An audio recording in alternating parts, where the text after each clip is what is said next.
One.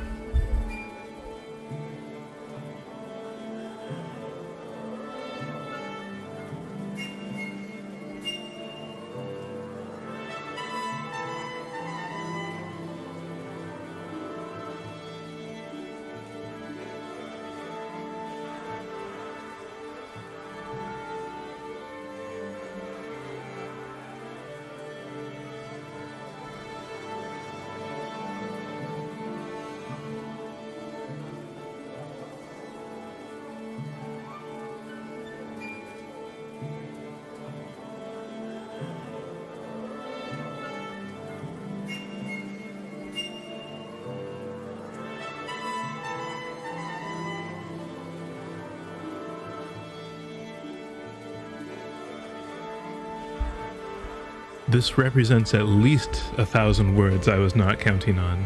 I may well be glad of them, but seeing Daphne and Chloe written in red, counting... Oh, hi! Fancy seeing you here. Hello. Welcome to my first stream. I'm gmat440. I am a Microsoft PowerPoint streamer. Just starting my streaming career here, but the goal is to stream Microsoft PowerPoint presentations live every Saturday, 3 p.m. Eastern, noon Pacific. Check your world clock if you live in another time zone as well on that. Yeah, so just glad you could come along, join us this afternoon.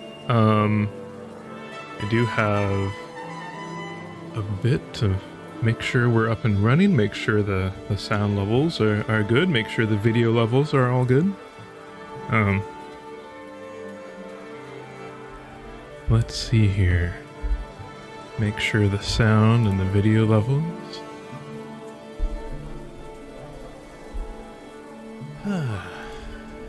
How's everybody doing today?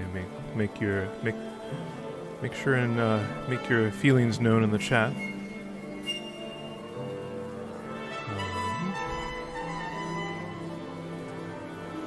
Yeah. Great. Okay. Yeah, so we'll just get started. We'll take maybe a couple minutes of chatting here before we dive right in. Like I say, it's my first stream, so trying to dial it in a little. But yeah. Okay. Let's see here. All right. Now, how are we doing here? Oh, a little too loud maybe?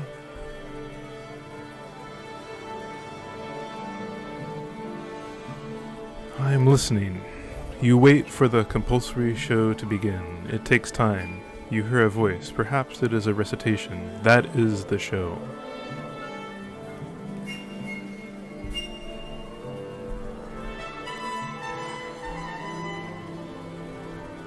See if we can lower the price of bread here.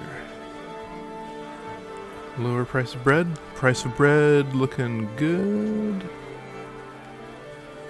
Alright, let's see if we can get tulips to grow in a garden here. Tulips grown. Okay. I'm getting the indication that it... hold on. Okay, hold on.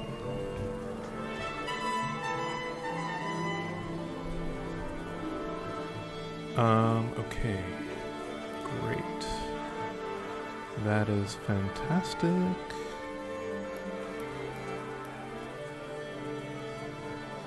Okay.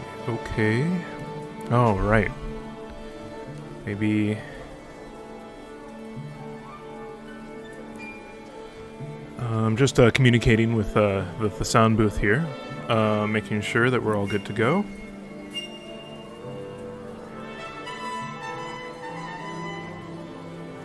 Oh, right. Great. So, I'm hearing here that we might be all set. We might be good to go.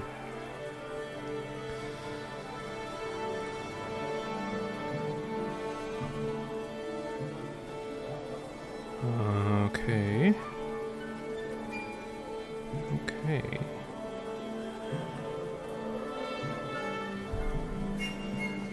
All right.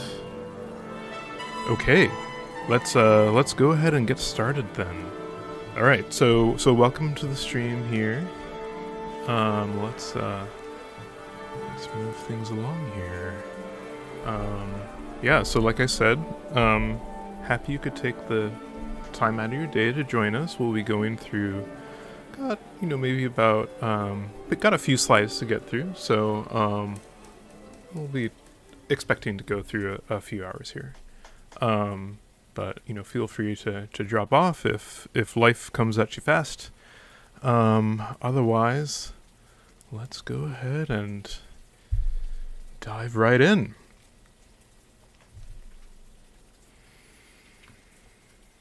Great. Okay. So, looks like we're all set. We'll take the next slide, please. Yeah, let's see, can we see the next slide here? Right. Okay.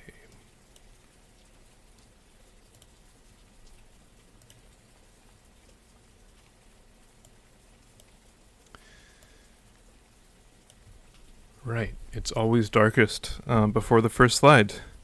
Certainly is true. Okay, let's see. Gonna go ahead and hit play here. Great. So again, welcome on in. It's my PowerPoint presentation. It's entitled My Twitch Strategy, and in it I'm going to discuss that I will become the top streamer for Microsoft PowerPoint on twitch.tv. So let's go ahead and get to the next slide here. Great. So got some opening statements that I wanted to share. Want to state my intent to you, the audience, and also to anybody who's watching along after the fact on the VOD. Hello. I didn't get a chance to say hello to you, but hey, how's it going? Next slide, please.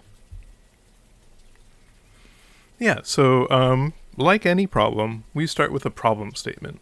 For me, that problem statement is when I log on to the twitch.tv website, I feel bad because I am not the #1 streamer of Microsoft PowerPoint, and this is a problem. So let's break that down. So problem, I'm not a Twitch streamer. Well, we're working on that right now, in fact.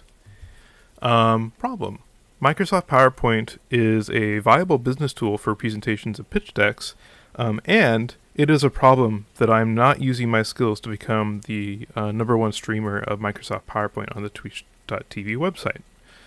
And finally, I need to gain followers to begin my journey towards Twitch affiliate and Twitch partner status.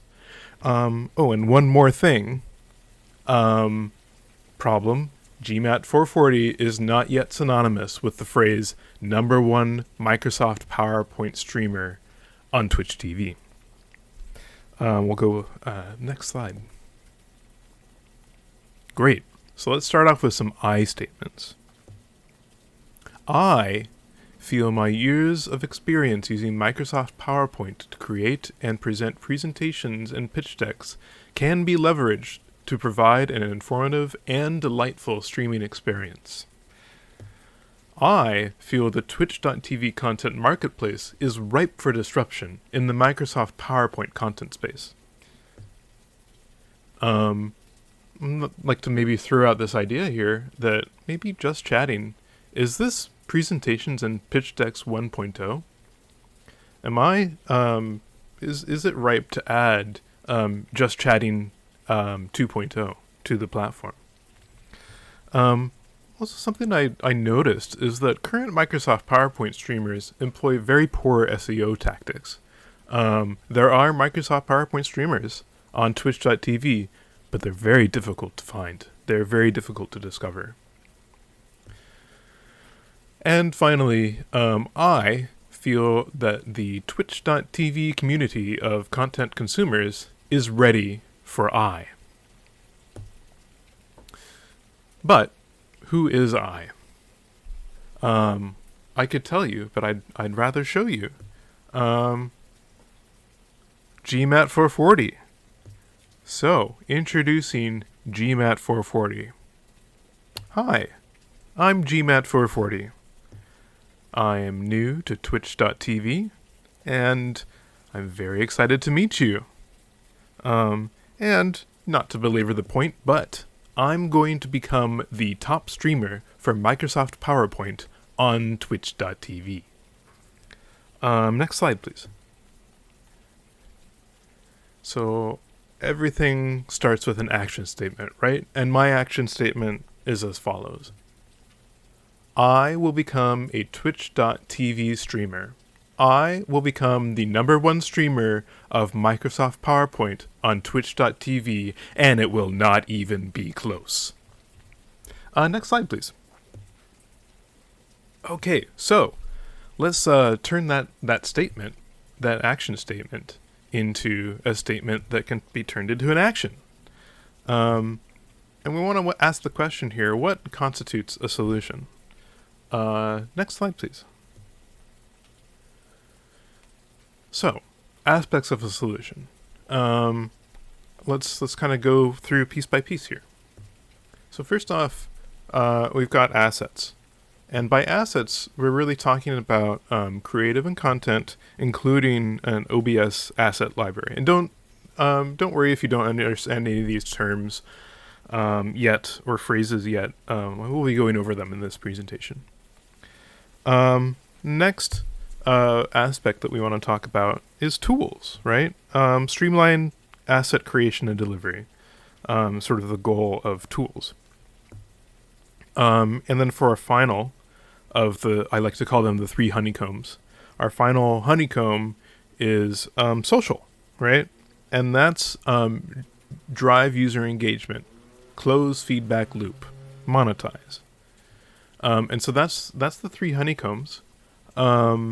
And we'll kind of dive into them one at a time. So let's go ahead and get started with assets here. Again, creative and content, OBS asset library, the works. So,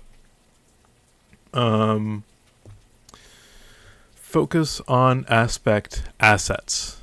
Click to add assets. So next slide, please. Right, so assets goals.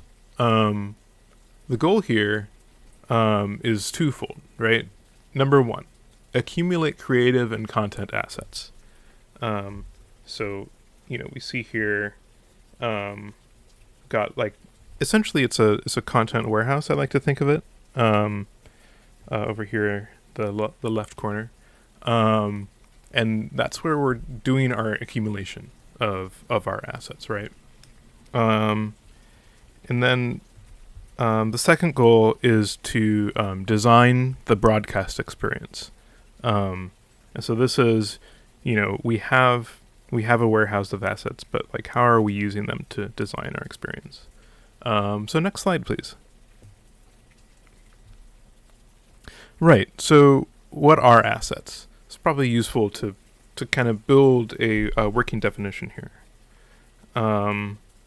So assets, I think, can be divided into a couple different classes. The first class that I want to talk about is content asset. And I think you can think of a content asset as the meat, hair, and clothing of the presentational corpus. And so what this means in real terms is we're looking at text, images, motion, audio. So you may see this and you may be asking me, why not all 5 senses? That's a great question.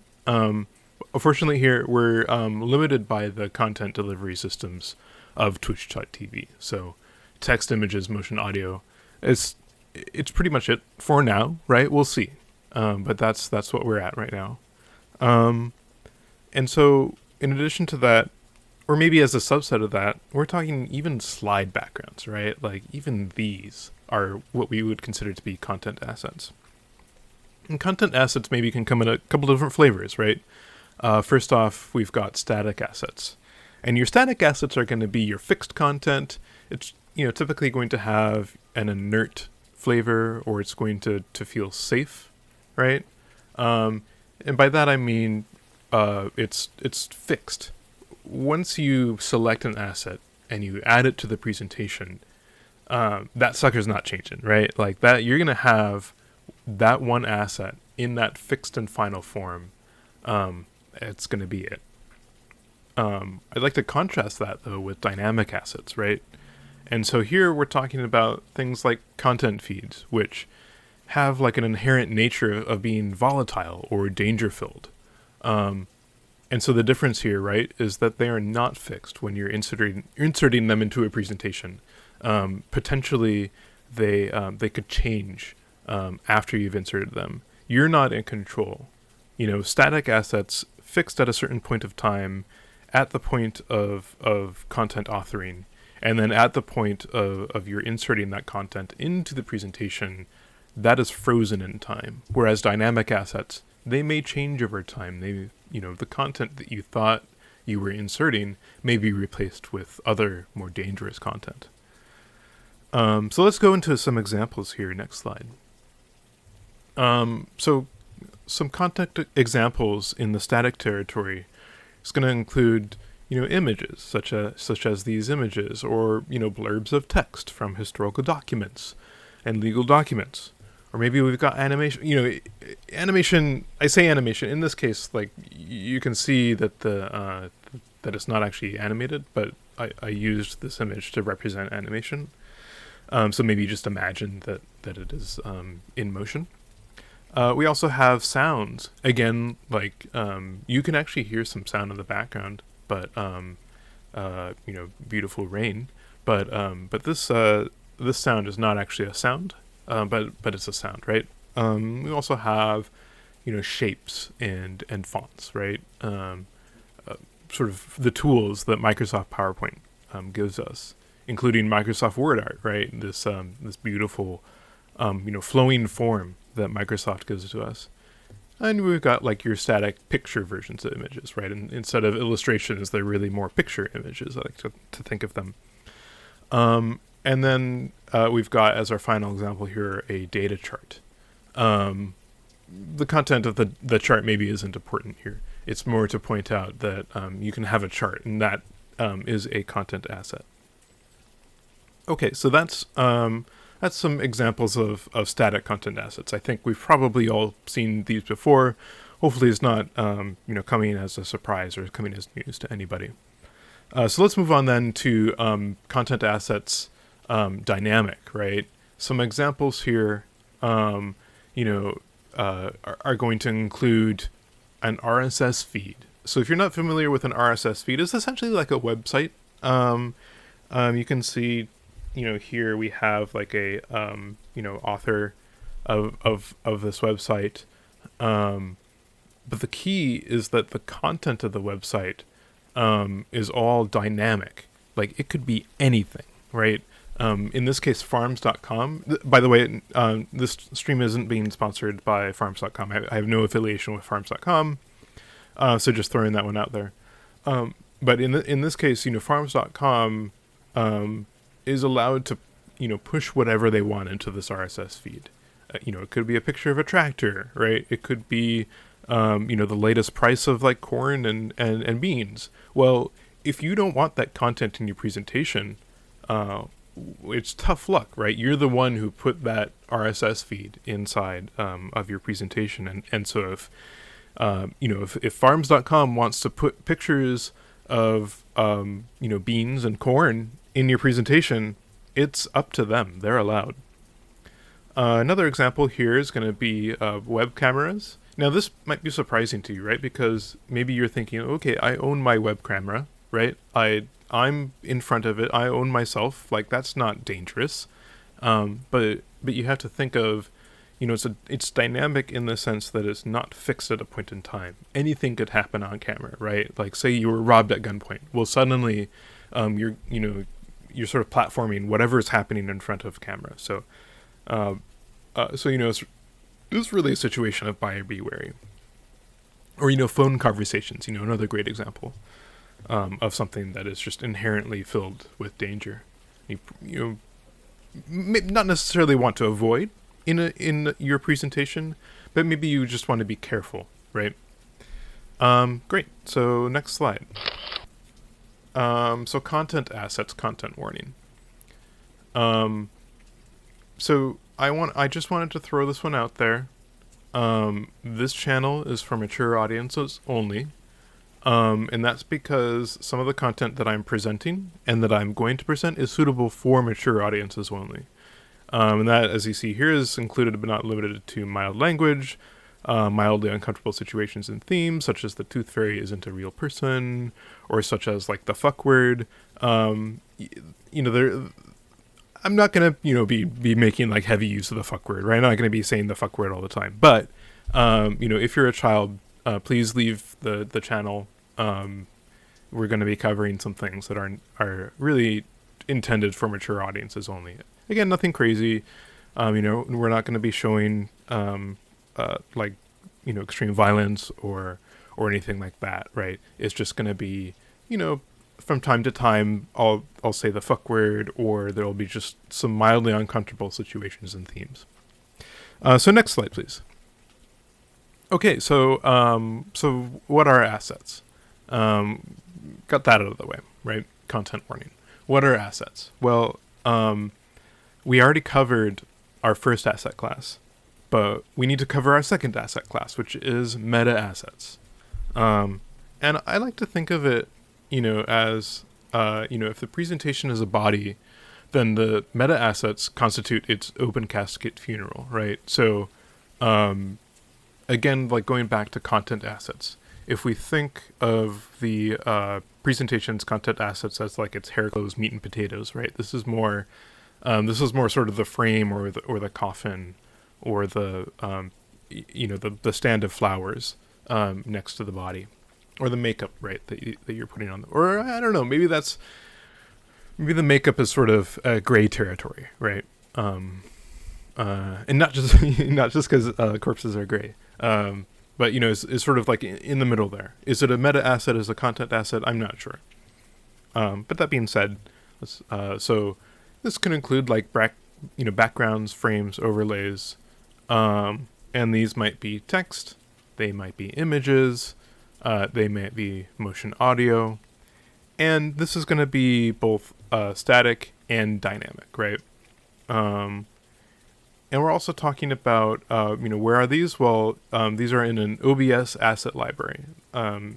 These are composable and additive on top of whatever presentation I'm streaming. And so it's not specific to any one presentation. It's not something that I'm baking in to a Microsoft PowerPoint .pptx file. This is stuff that I'm managing completely separately, disconnected from the presentation itself.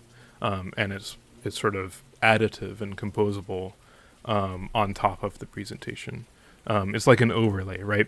It's like a system of overlays on top of what we're seeing. So let's see some examples maybe. Well, just kidding, right? Like, you're already seeing examples. Check to the left, to the up, right, and down, beneath the presentation. All of this you're seeing, whether it's the mountains or the rain, or the television, like these are all meta assets. Now, I'd like to kind of show off without content assets, right? Click to add text. We've all seen this before. So, I think without content assets, presentations can be a little dry, a little hard to swallow. But with content assets, right? Suddenly, we have a background, we have a line, we have some text, we've got some images, we have sound, right? We have animation, we have a bird, right? Like we have a photograph. The presentation is now rich with data ready to harvest, right? And I want to kind of call out this principle that I like to call the IDI principle. And IDI stands for ingestible, digestible, and irresistible, right? So the goal is to enrich your presentation with data that makes it conform to the IDI principle. Assets that you include, and now allow the inoculation of the user against ignorance of the content being, the bird's in the way. Presented by the presentation, presented through, like presented in the presentation, probably, right? So basically what I mean by that, right, is that before you've presented to the user, they're ignorant, right? They don't know anything about the content that you're trying to present. But once you add content assets, it's like you're injecting the user with content. You're presenting it to them, and they're taking it as input, and they're learning about the content, right? And they're no longer ignorant of the contents of your presentation. Okay, next slide.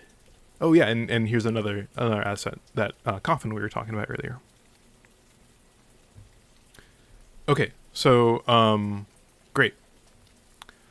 So without meta assets, let's go ahead and actually switch over. I'm gonna show what this looks like without meta assets. I think you might be surprised at how dry it is, right? Yeah. So without meta assets, as you can see, we're just sort of like floating off in the middle of nowhere here. There's like nothing up top, nothing out, to the side. There's just like nothing. It's just a black void. And this is fine, right? We do have some beautiful images. Right? Our presentational content itself is untouched. But IDI principle, right, that we just talked about, is violated, right? Both ingestibility, digestibility, and irresistibility have been affected by the lack of a little thing I like to call content lubrication. So let's define that, right? Content lubrication is assets employed within the Twitch medium for the effective deployment of the message, right? So it's not enough to just have beautiful looking content such as this. If there's going to be friction going into somebody's mind, into somebody's head, into their body, right? You want to apply content lubrication so that you can comply and conform with IDI principle and be able to create content and transfer that content in a way that is ingestible, digestible, and irresistible. So let's go ahead and pop this back on here. Get back into this meta asset version, right? So with meta assets, not only do we have our beautiful slide content, but we've also got our beautiful meta assets now. And you can notice now that IDI principle is honored, right? Like both ingestibility, digestibility, and irresistibility indices are now, through the roof, right? I hope that you will agree. And in this case, right, we're using content lubrication, and the content lubrication is allowing the presentational payload to effectively deploy into the mind, right? And again, when we're talking about this content lubrication and meta assets, this is like up, down, to the side, and to the left, right? All around is what we're doing, and what is it? It's like a message from the medium that says, listen to the message, right? Like we hear all the time that the medium is the message, or the message is the medium. Well, I think in this case, the two of them are working together, and I think that's a beautiful thing. And so, going back to maybe our earlier analogy, if it can be said that content assets are a truth injection, then I think meta assets are like the doctor's office. And what I mean by that is, meta assets provide the setting into which you're going to be inoculated against ignorance of the presentation's content, right? And so content assets are the injection, but you're not going to get the injection if you don't go in the doctor's office, right? So it's really important to have both, right? You're also not going to go to the doctor's office and just like hang out in the waiting room, read some fly fishing magazines or whatever. Like that's just not, I mean, maybe you are, right? But, and nothing against that, right? Nothing against the people who do that. But really you're going to want to see, both content assets and meta assets together, sort of working in concert, and making one larger whole. Okay, next slide.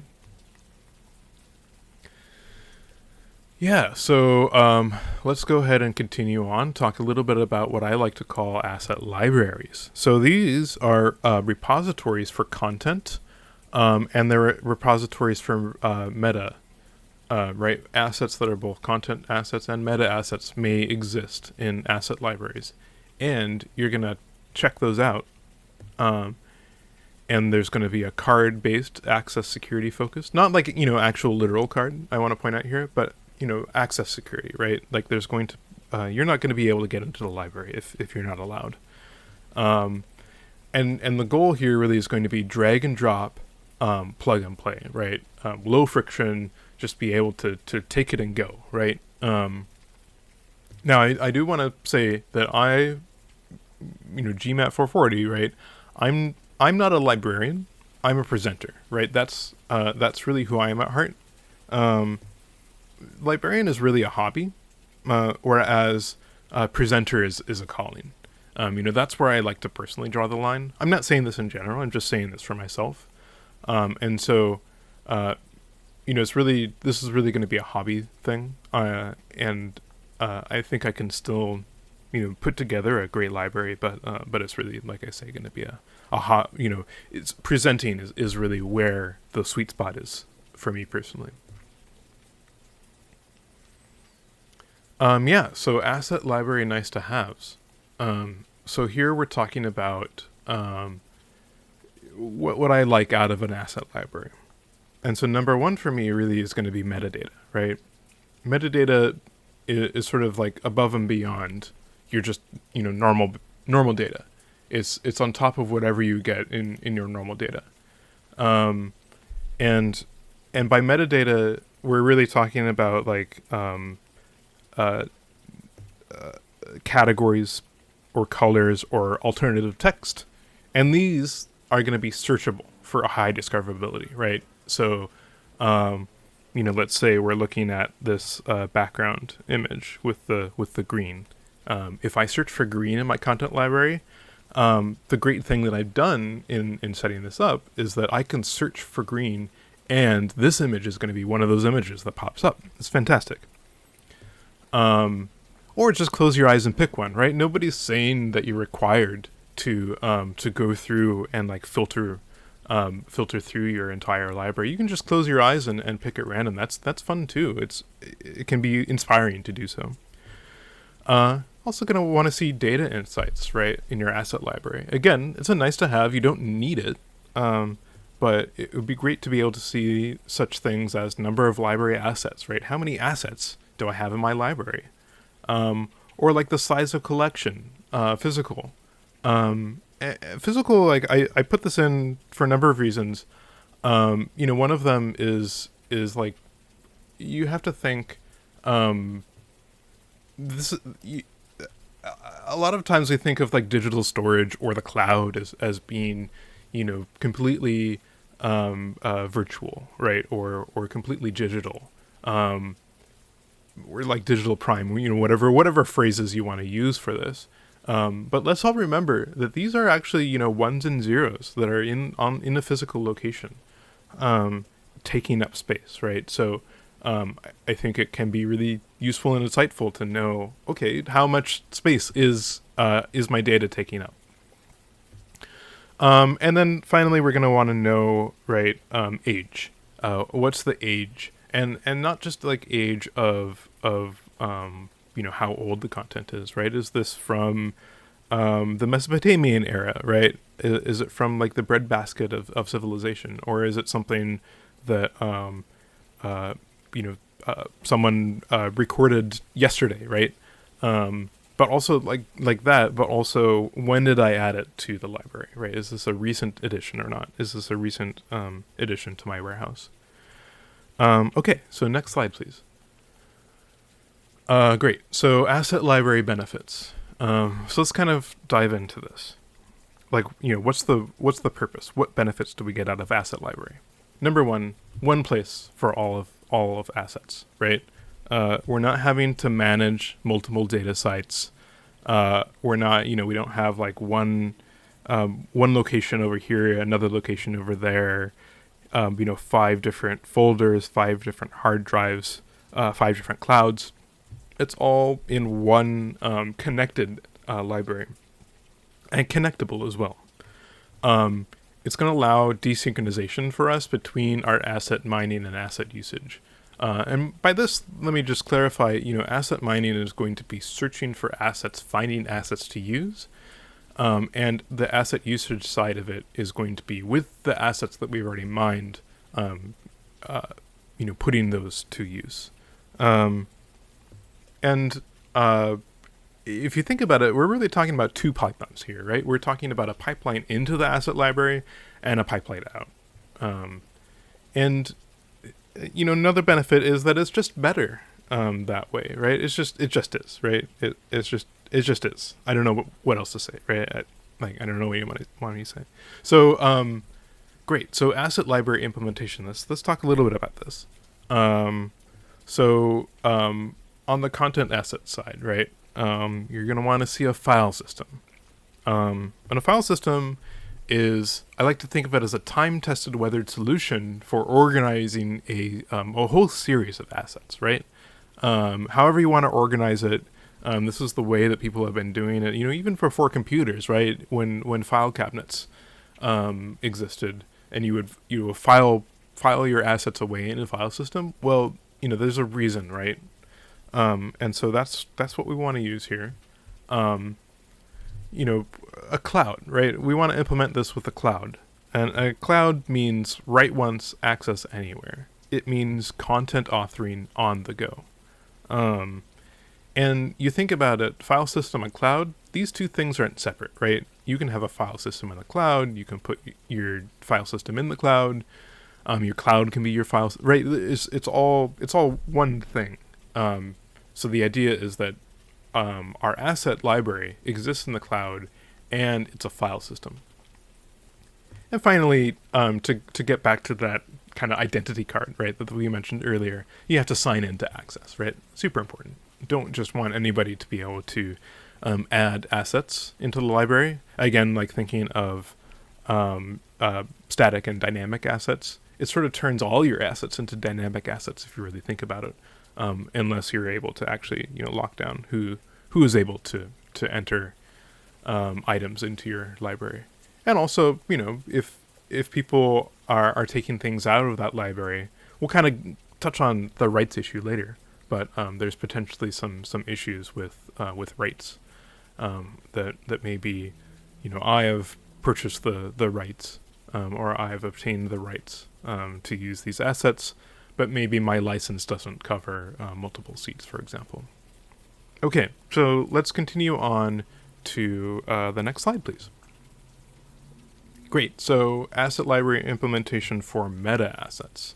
So this is going to be similar to content assets, except with the addition of OBS staging areas. OBS, if you're not aware, there's a piece of software called OBS Studio. I'm not sure what OBS stands for, but it's essentially allows you to manage meta content around whatever the content is that you're streaming, and it does that by setting up meta assets into a set of reusable meta content scenes, they're called. Now, here's where it gets a little tricky and it gets a little different. Right now, we're not exporting scenes and managing them in the library. We are backing them up, right? I'm not crazy. I'm not born yesterday or whatever. We're backing up the content, but right now it's not sort of managed in the same content asset library as we have done before.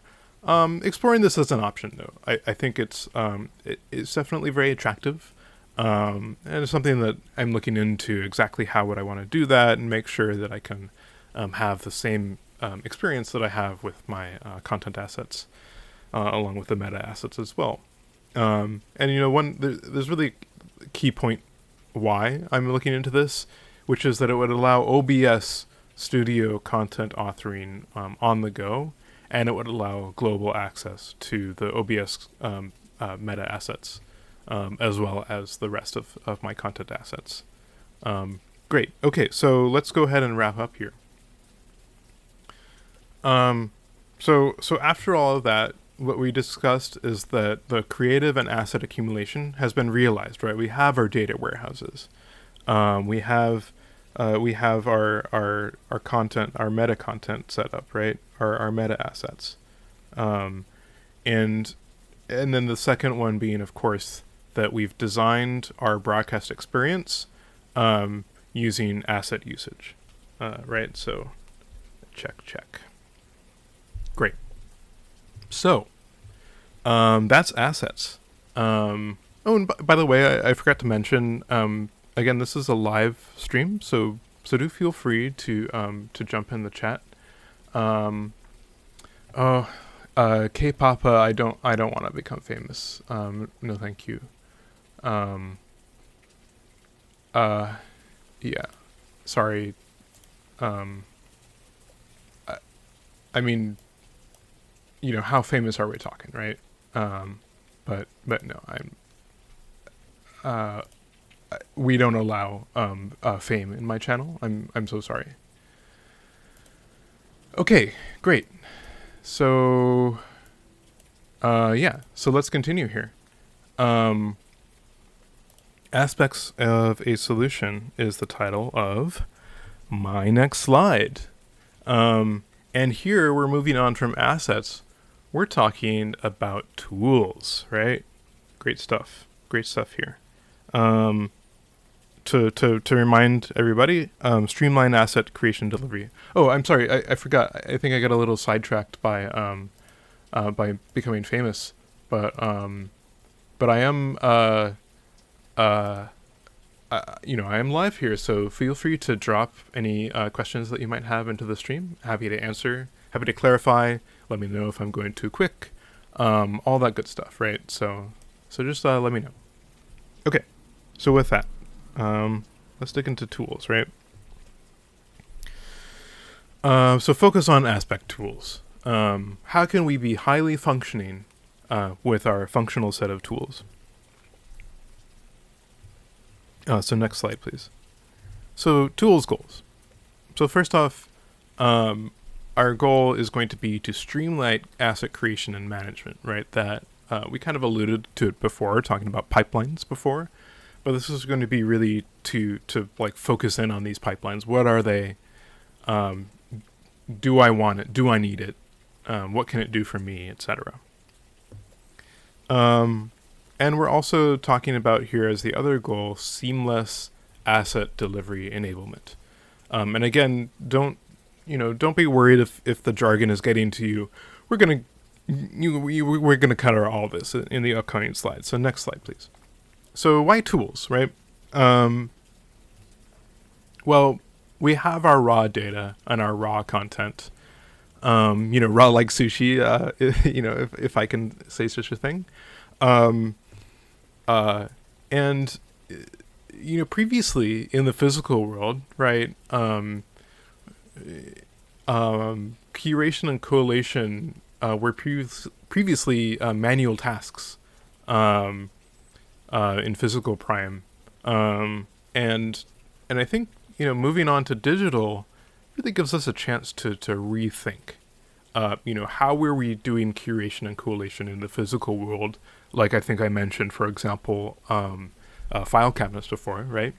How are we doing that? How might we refine the process? We're really talking about like getting from point A to point B. Um, and we're talking about like an economy of scale and reducing manual labors. So what do I mean by that, right? Like the idea is that we're at point A being there's no presentation yet. We don't have any assets. We don't have any meta assets. We have nothing, right? We're just like starting from square one. We need to get to point B, which is, presenting a PowerPoint presentation such as this one that I'm giving to you. That's point B. How do we get from point A to point B in an economical way and in a way that reduces manual labor as much as possible so that it's more efficient to get from point A to point B? More efficient than it would be if we were, using scissors and paste, for example, in the real world to create a Microsoft PowerPoint presentation, sort of in, physical prime. And then the last thing here is going to be repeat, right? If we've done all this refining, but we can't just go and immediately do it again, well, we haven't done a good job of designing repeatable, reflowable pipelines. So let's start talking about these pipelines then. So for example, right, we have our asset pipeline. And by asset pipeline, we're really talking about something that's going to ensure delivery of assets to the stream, right? All the way from before they've even been discovered, all the way up to, the viewer is seeing them right now. And it's also, we can lean on the pipeline to set quality standards for all assets to be delivered, right? If we can bake into the pipeline some sort of quality control process, that means that any asset that we're shoving through that pipeline is subjected to that, right? We've built it into the system. Systems thinking here. We're also going to want to ensure IDI principle is observed. If we can get the pipeline to be involved in that, so much the better. And so I mean, right, that all assets are via the communicable property. They make the presentation itself ingestible, digestible, and irresistible, right? IDI. Right.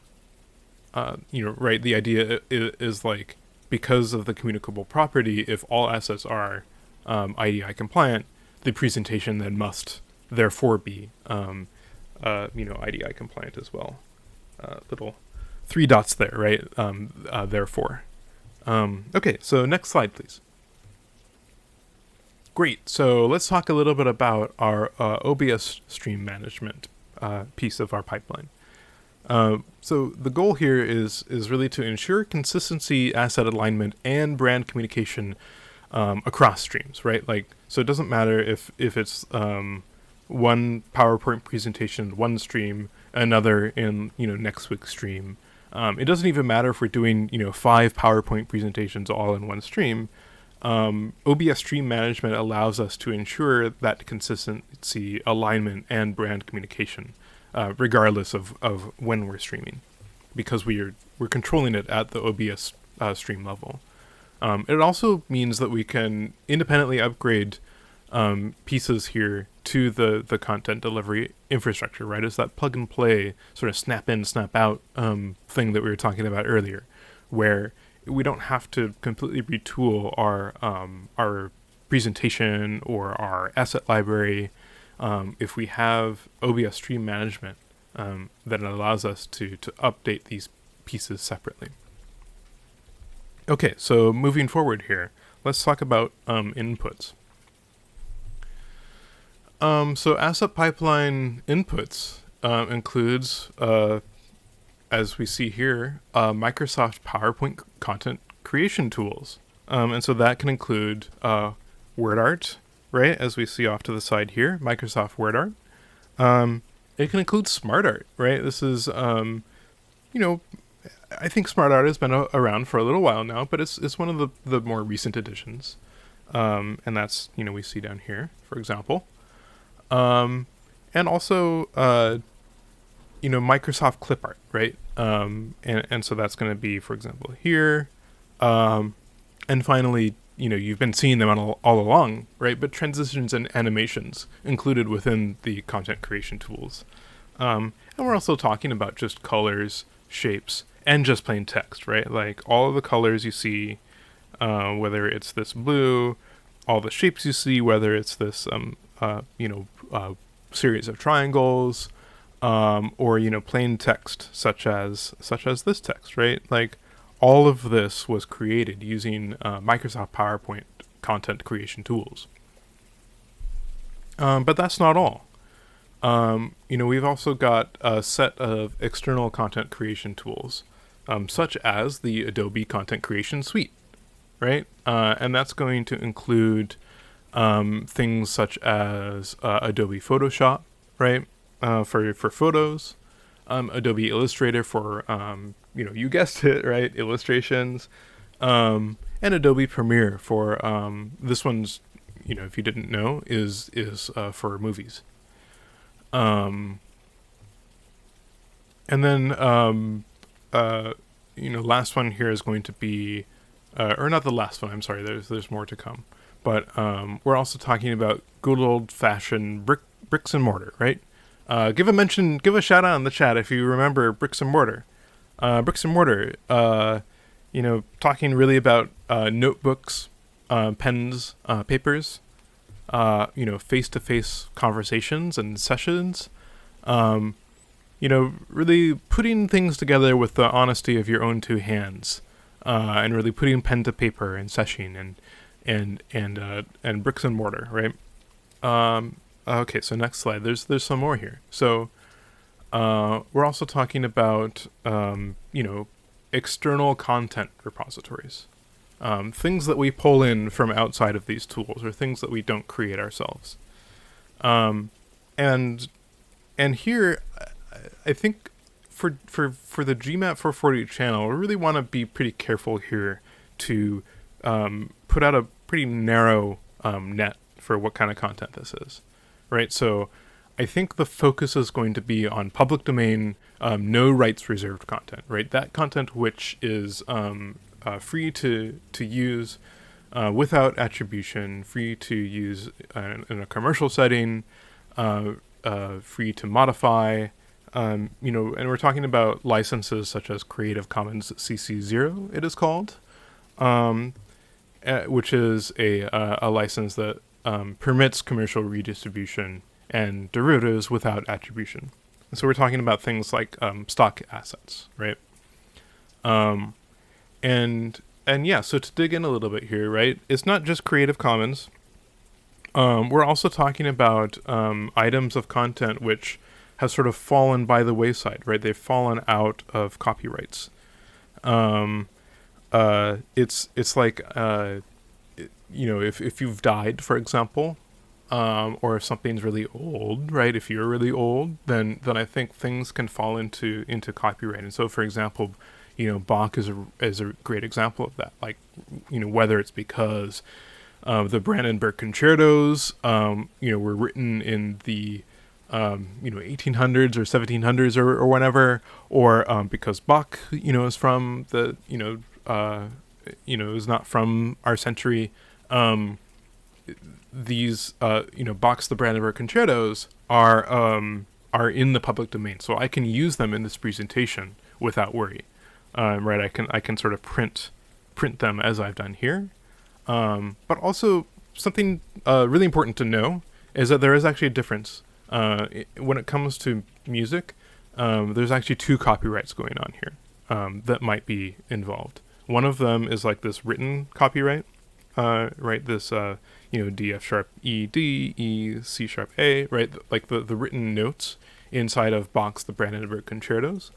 But there's also the performance copyright, say the orchestra, like an orchestra came together to play Bach's The Brandenburg Concertos, and they recorded it. Well, that recording could have a different copyright, and so it's important to like know the difference. And so for the performance right, you really need to get the rights or to like own them yourselves, right? So for example, because this written work is well within the public domain, if I were to perform live on stream, I would be allowed to do that under copyright laws. So for example, like D, F sharp, E, D, E, C sharp, A, D, right? Like I'm allowed to do that. I'm singing Bach's The Brandenburg Concertos, because I'm allowed. Okay, so hopefully that clears it up. So let's go ahead and next slide, please. So, like I say, going to be trying to hew as closely to freely available copyright-less options as I can, but in exceptional cases, assets used will require attribution. And so, I actually have a great example that I would love to play for you right now. If we could go ahead and play that track, please. Can we? Yeah, just the first one. Just the first. Great. Okay. So this example, right, is going to be the musical soundtrack for this stream, which is David Park's lo-fi classical music. So I've reached out to David I'm a member of his Patreon community, and I reached out on his Patreon, and David has kindly agreed, as the rights holder of his lo-fi classical music, to allow me to use it as a musical accompaniment for this stream. And you can actually find his a link to his YouTube channel in the description, in the About Me section. But I also wanted to, you can type these down from the screen if you want. The link to his Patreon community is patreon.com/David L Park. I think that's an L. It might be a 1. You might want to check that.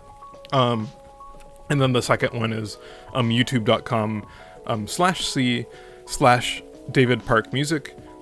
Make sure that I don't know if those need to be capital and lowercase the way that they are there, but just be careful when typing that in.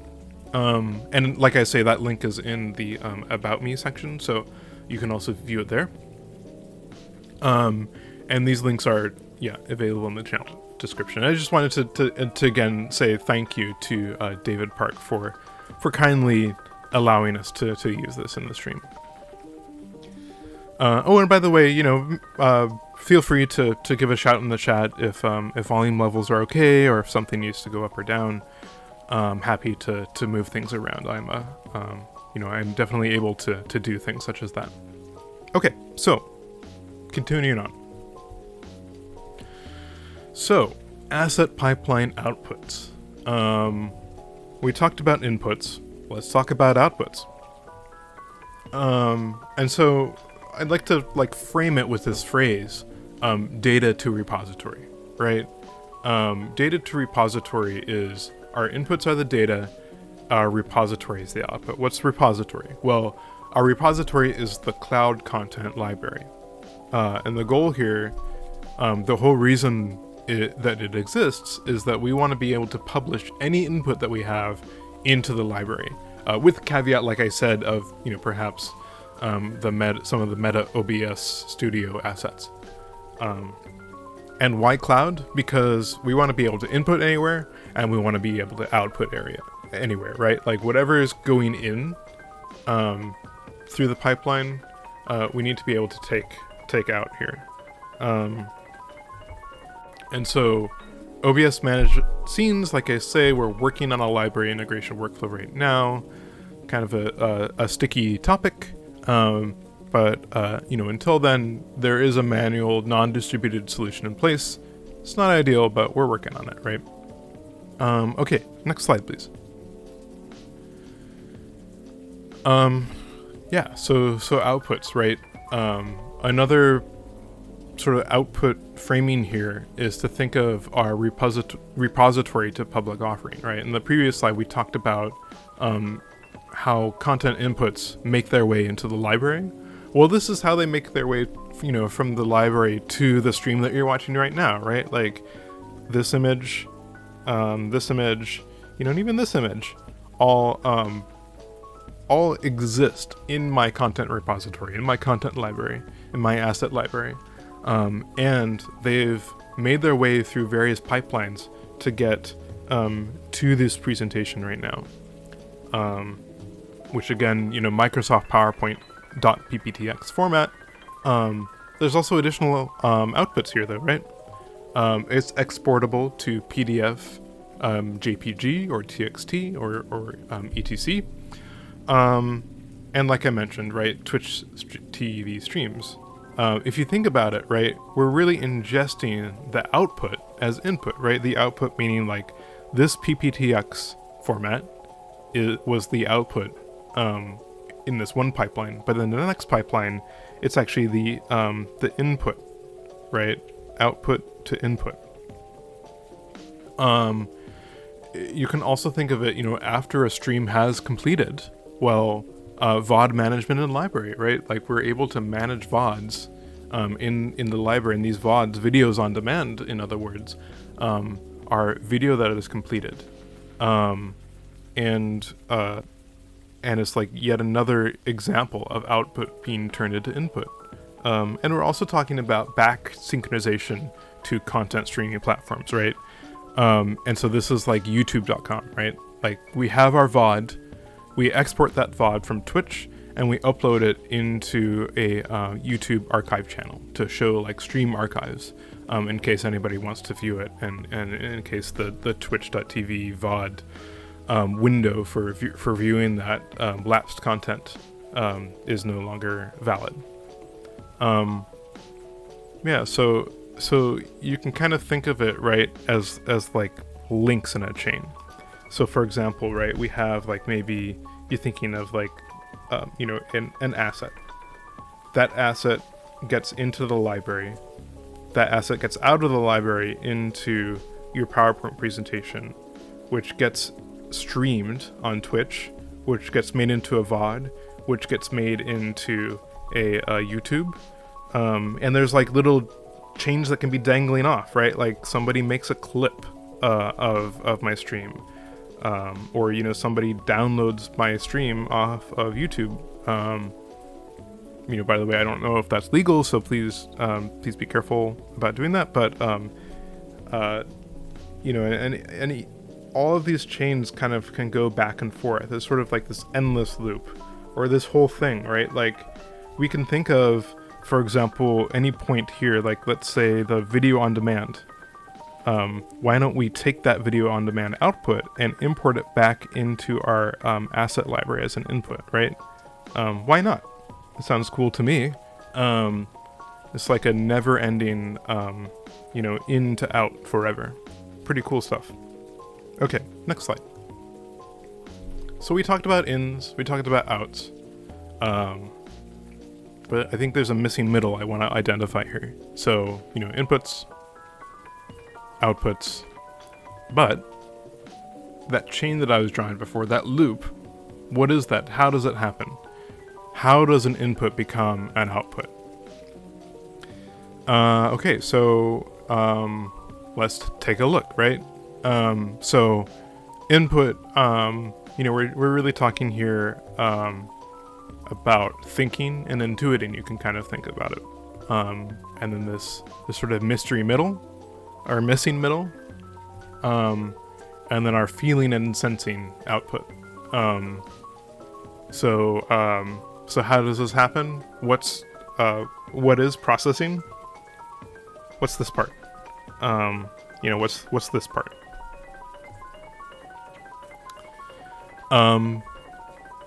Let me introduce you to the concept of the content workstation.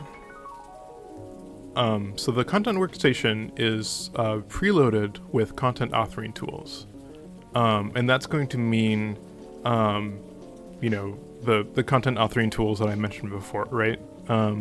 It's also preloaded with RAM, video, and CPU capabilities. Very important. And it's also going to be author in place, right? We want to be able to real-time audition our content on the workstation. And in the past, these would be whole suites that you'd have to rent out, right? You'd have to go like book a room. It'd be this really expensive equipment. It would fill a room. Be really big. It'd be loud. You'd have to, wear like earplugs or headphones or something. And it would be really expensive, and you'd be like watching the clock.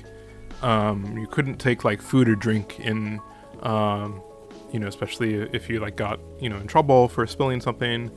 But it's just like really inconvenient. But the thing is, it's 2021. We can use non-traditional content authoring devices, because this power has really condensed over time to be smaller, less expensive, more accessible, and just more prevalent, right? We're even talking about the mobile phone here, right? I could be sitting in a park, right, in the middle of Central Park, New York City, and I could be tapping on my mobile phone. I could be creating a presentation in Microsoft PowerPoint on the the Microsoft PowerPoint application on my phone, connected again to my content library, because my phone is that content workstation, and because of the best part that it's all cloud connected. I'm able to use my phone to create these presentations. I kind of want to maybe diagram this out, just to kind of show how really kind of cool this is. So, maybe you think of like the traditional content workstation, right? Like I have a computer at home, right? I use that computer at home. It's great. I'm sort of talking back and forth, right? Up to this cloud, right? I may be like creating assets down here, or maybe I'm actually working on my PowerPoint presentation, whatever it is. I'm communicating with the cloud. Well, I could also like, on my mobile phone, right? I could be over here, talking up and down again, right? Like this mobile phone and this computer, they don't have anything to do with each other. They're only connected through the cloud, right? And the cloud, it could be like connected to any number of like other devices up on the other side. Like they don't need to know. But it's just like, super cool, right? There's like this content stream that's like going back and forth here, and allowing me to use whatever devices I want, because, again, to hammer it home, everything's a content workstation, everything's connected to the cloud. Okay, so next slide. Great, so let's talk a little bit about content authoring prep. And by that, I think it's maybe a number of steps or number of different ways that we can view this. So first off, it's really going to involve review and synthesization of assets from the library, right? We're going to want to browse through that library. We're going to want to see what's in here. How can we think about it in a different way? How can we put them into new contexts in our mind? Okay, and then we're going to want to create a shopping basket or a palette of those raw asset materials. Those assets that we reviewed and kind of added to our favorites or whatever, we're going to want to collect those into a set. And we're going to want to then cart those over to our content workstation. But we're not necessarily like, diving into Microsoft PowerPoint yet. We don't have to. We could apply per asset post-processing. And what I mean by that is that, asset content creations can be used for editing too. It's not just creating it once and then you're done. You're forbidden from using Photoshop again in your life. Well, you can put, again, talking about this input-output duality, any asset that you have can be put all the way back through your content authoring pipeline. It's fantastic, right? And I want to kind of underscore what I consider to be a guiding principle or North Star to follow here, which is what is being evangelized and or disseminated. When you're in your library picking things to put in your basket, the question you're asking is, what am I trying to communicate here? What assets are going to drive my points home? When you're in the post-processing phase, what are the things that I'm doing? The ways that I'm twisting and changing these assets. What is this in service of? What am I evangelizing? What am I disseminating? So next slide, please. Okay, so we sort of collected assets, right, into our shopping cart. We're now in the content authoring main phase. And so that's really going to be our assembly in Microsoft PowerPoint. And I think there's a number of different steps within this main phase. And in general, I think the goal is just going to be a game of mix and match, right? We're going to want to choose between different assets and different asset classes, and we're going to want to pick the ones that seem like they go together, and we're going to want to continue that process until everything goes together throughout the entire presentation. You can think about it as like motion from fluid to fixed, and with the idea that flexibility is really going to be key in the early stages. And as you continue along and get to the later and later stages, it's going to become more fixed, less flexible. You can think of it like a cut and paste model, right? You're making a collage out of newspaper clippings, and you're like trying to write a message, right, to mail into the mayor's office or something. Well, you're not going to start off with like your finished product. You're going to want to kind of move the letters here and there. This one goes with that one's like a nice color, that one's a good size.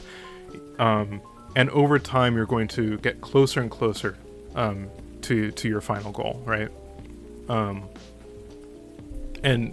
I think you'll know that you're getting closer because there's going to be connections that form between those assets that are going to strengthen, and content is going to be synthesized, right? We can kind of think about it like this, right? We have maybe we have like a selection of assets.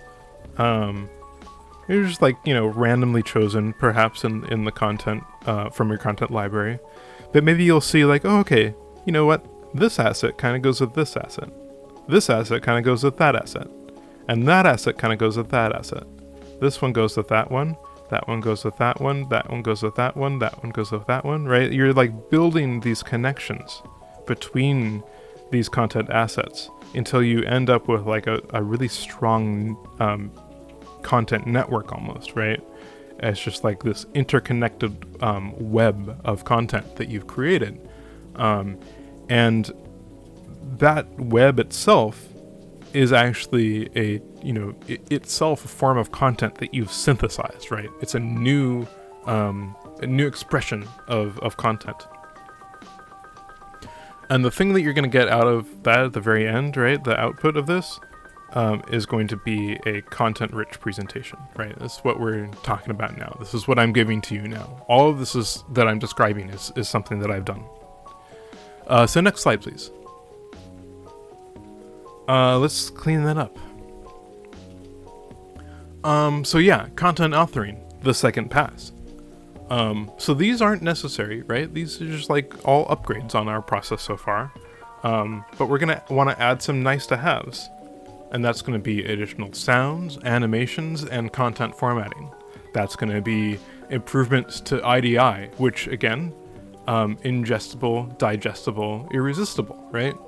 We're going to improve our content lubrication, right? The goal will be, okay, what kind of assets, content assets and meta assets can we employ to kind of improve the quality of all of this work? There's going to be spell and fact checking, right? Oh, and don't forget the slide notes. And those slide notes are best kept brief, but succinct. So in general, I think of this slide, you can kind of think about it as like, okay, we have the content, we have the skeleton, right? Maybe Yeah, I can actually draw this here, make it a little clearer. You know, I can't really draw a skeleton, but you know, we got our skeleton. What's next is we need to fill in all like the organs, right? And like add the flesh, right? Add the hair. Add like the musculature and tissue and all that stuff. We need to like add the hands, right? We're sort of like, you can be a perfectly fine skeleton with all this stuff, but you're not gonna have good IDI scores, and you're not gonna have good content lubrication if you don't have like organs and flesh, basically. Okay, next slide. So the final pipe. Well, you know, spoiler alert, but it's happening right now. So this is OBS Studio 64-bit in my case, and it's streaming live to twitch.tv. I'm also using Leorin board for managing live deployment of additional ephemeral assets. So example of that, if you want to watch, is like, I got some bubbles, for example, that I just triggered. You can see that. But yeah, so we've also got, I don't know if you've noticed, but we've got a microphone here, and that's for me to provide a voice narrative to you. Pretty great stuff. Oh, and don't forget an internet connection, right? We would have to be pretty brain dead to not be connected to the internet. I think that's important part of streaming for sure. Okay, next slide. It's a little fun slide here that I wanted to kind of throw into the mix. There's room for experimentation, right? You can see this. I kind of demonstrated it with my N here. But yeah, sorry, it's kind of hard to read. So it says nothing in the pipeline is fixed.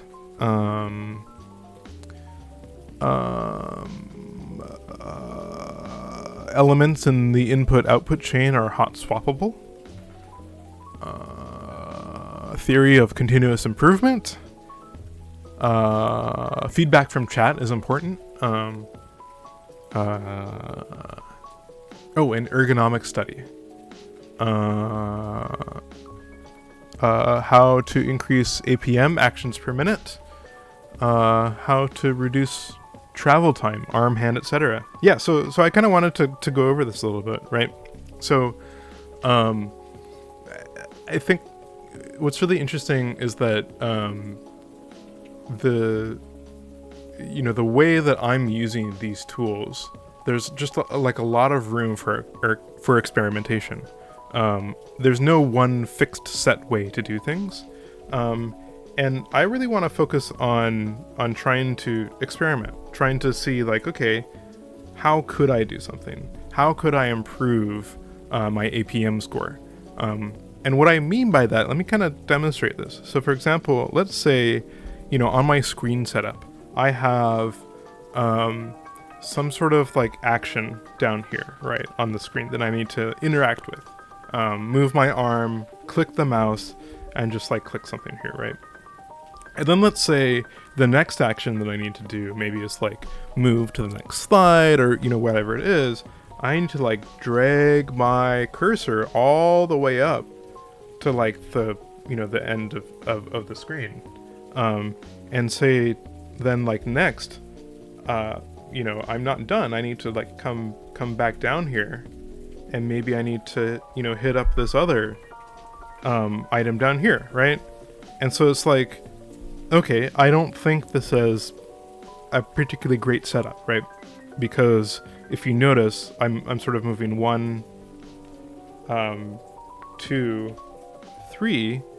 Well, what if like, I moved 2 down here, then I could be all focused in one area, but it's not like that, right? I have to like go up there, up, back, down, around, right? And especially if like numbers 1 and 2 are really high touch areas, or sorry, number was 1 and 3, as well as number 2, right? If I'm doing this all the time, that's really going to slow my APM down quite a bit. So it's kind of a little little example of inefficiency. Okay, so to wrap up here, we talked about how our asset pipeline has been streamlined.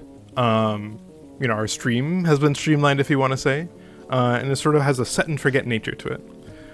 We also have assets anywhere, right? Assets that we throw up into the cloud, we can pull down and use anywhere. And there's the asterisk here to capture that we're working on getting all the meta assets to be anywhere. Okay, so next slide. All right, so that moves us on to the last of the three honeycombs, which is social. And here we're looking to describe drive user engagement, close feedback loop, monetize. All right, let's get into social. So, focus on aspect, social. Constructing a shared polyverse. Let's dig into what I mean here. Social goals. So, social goals are grow a brand and increase its reach, number 1. Finding resonance in the feedback loop, number 2. So our first question here is going to be, what is social? Well, we hear it on the street every day, right? I maybe hopefully not speaking for you when I say that, but I think all the same, a precise definition does seem useful. And we're talking about here networks of person-to-person interaction on and offline. You can think of social as like a intangible asset generated by clusters of people, right? The denser the cluster, the richer the social. Great, so let's move on here. So what is the benefit of social? Well, I hate to break it to you, but social is the currency on the 21st century web. And it's redeemable for resources and clout as currency, right? And how do you make social? Well, you use social to make more social. There's a compounding effect here. Simply put, more social means longer pipe. Right? Transmission of content can be possible across longer and longer social distances. And by the way, the bandwidth is also increased, right? The more social, the further your message can get, and the more complex that message can get as well. If you have really weak social, people across the room aren't going to hear you. But if you have really strong social, not only are people in Australia going to hear you, they're going to hear all that you have to say. They're going to hear your whole story. So next slide, please. Okay, so let's talk a little bit about the inherent value of social, though, because we talked about social as a pipeline, but it's not just transactional. It has an inherent value just for existing, right? It has like a network value. You can kind of think about it as like a simile or metaphor about content assets, right? It's like a container, or it's like a system of delivery for content. It's like an envelope for a letter, right? The content is the letter. Social can be that envelope. And thanks for the follow, ELC Files. Welcome in. Hope you're enjoying the stream. So social can be used as a brand carrier as well. And we're talking here about, brand transmission, right? We're trying to carry the brand further. So true about social being currency, right? Yeah, it's a currency. It's like if social was both the currency and the marketplace that you're using the currency in, right? It's like this dual nature. It's really cool. And so as part of that, marketplace, right? It can be used as brand transmission. But it's not just about transmission. It's also like its own thing. It's also a first-class home in which a brand can grow and thrive, right? It's sort of like the brand can exist and live within cyberspace.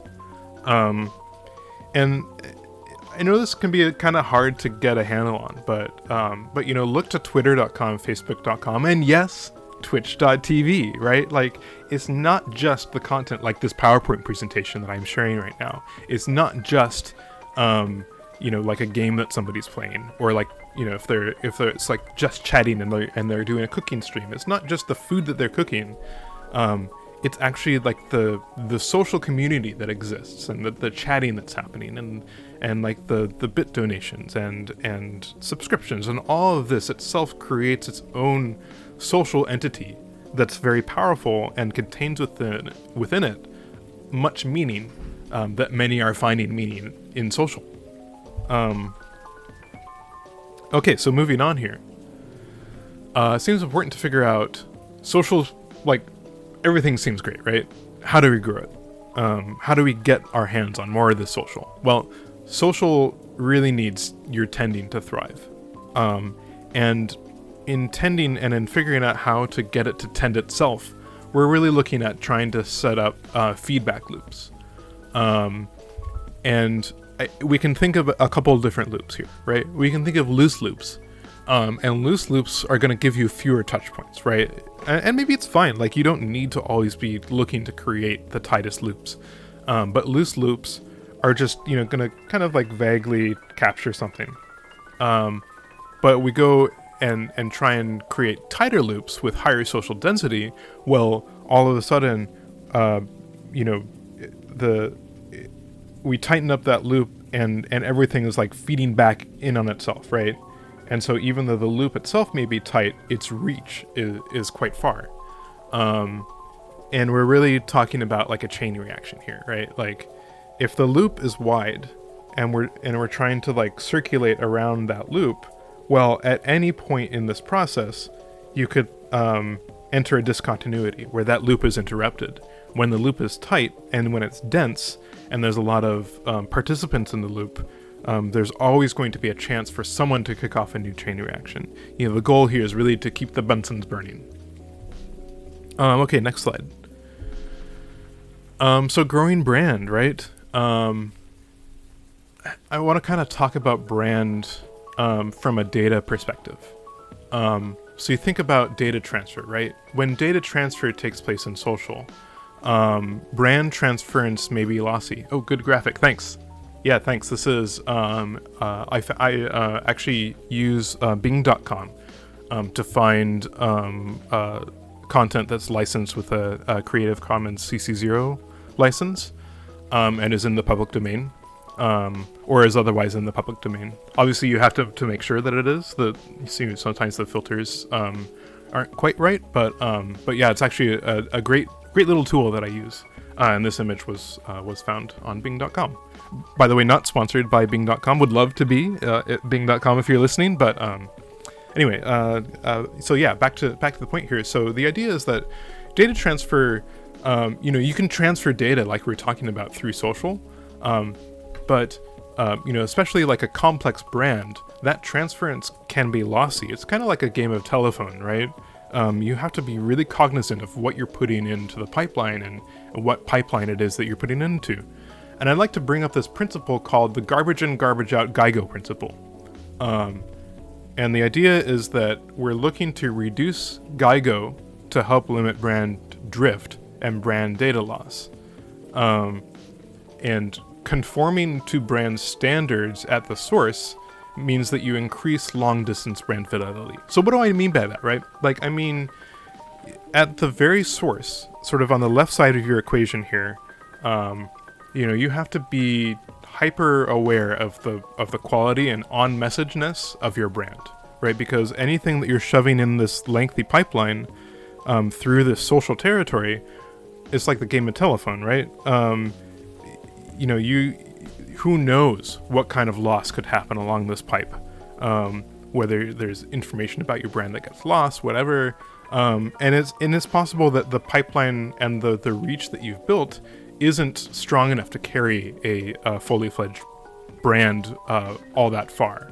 But it kind of doesn't matter, right? It's sort of beside the point, because if the brand that you're putting in and if the expression of your brand is of low quality, right? If you're putting garbage in on this side of the pipeline, then the best quality that you'll ever get at the end of the pipeline is garbage, right? And so it's so important that on the input of the pipeline, that you're really increasing that quality, so that when what you get on the output is, potentially can be of high quality. And we're not really talking about building brand here. We're talking about building trust, right? We're talking about building up a chain of trust, building up this social chain that allows our brand to communicate. We ourselves aren't traversing the social network, going to a location and building up a new brand. We're trying to build a strong pipeline that allows the brand to propagate further, and that pipeline is built on trust. The brand is building the trust. Okay, next slide. So let's talk a little bit about something I call reach gain. So reach gain, you can think of it as being high and low. High reach gain is an exponential unlocker, unlocking growth into multiple geo regions. And let me kind of draw this out a little here. So the idea is that you have your source here, and you have like a reach gain.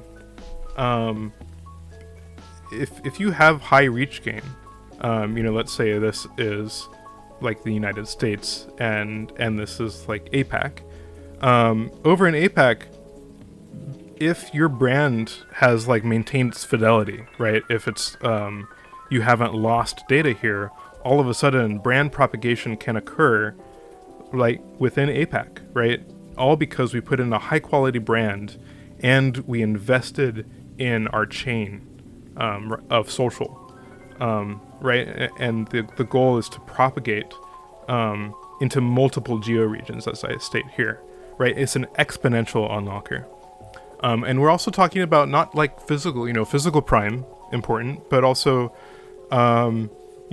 talking about digital prime. Unlock spread into online micro communities, right? And you can think of these as maybe contrasting with like the distance-based geo regions as maybe being more of like a gate, right? Where there's content that's beyond this locked gate, and but there's like bars here, right? You can fit in ideas through the bars, and if you get into someone who is in this online micro community, well, they can propagate it, within the micro community behind this locked gate, as well as like other micro communities that they are a member of, behind other locked gates.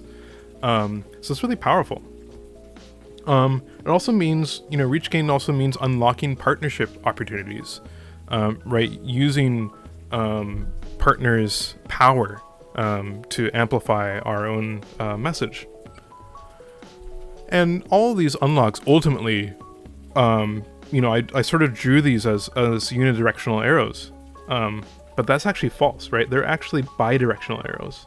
Everything is feeding back into the brand and into the community, and they're generating and driving prestige and credentials over time. So next slide. I want to talk a little bit about secondary spaces here. So first off,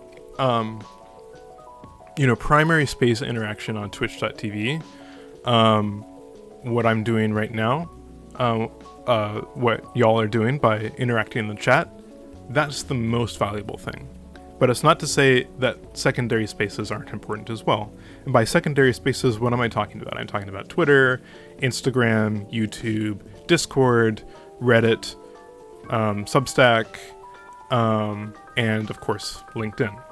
And these spaces, right, are sort of building around the work that we're doing by presenting on the gmat440 channel.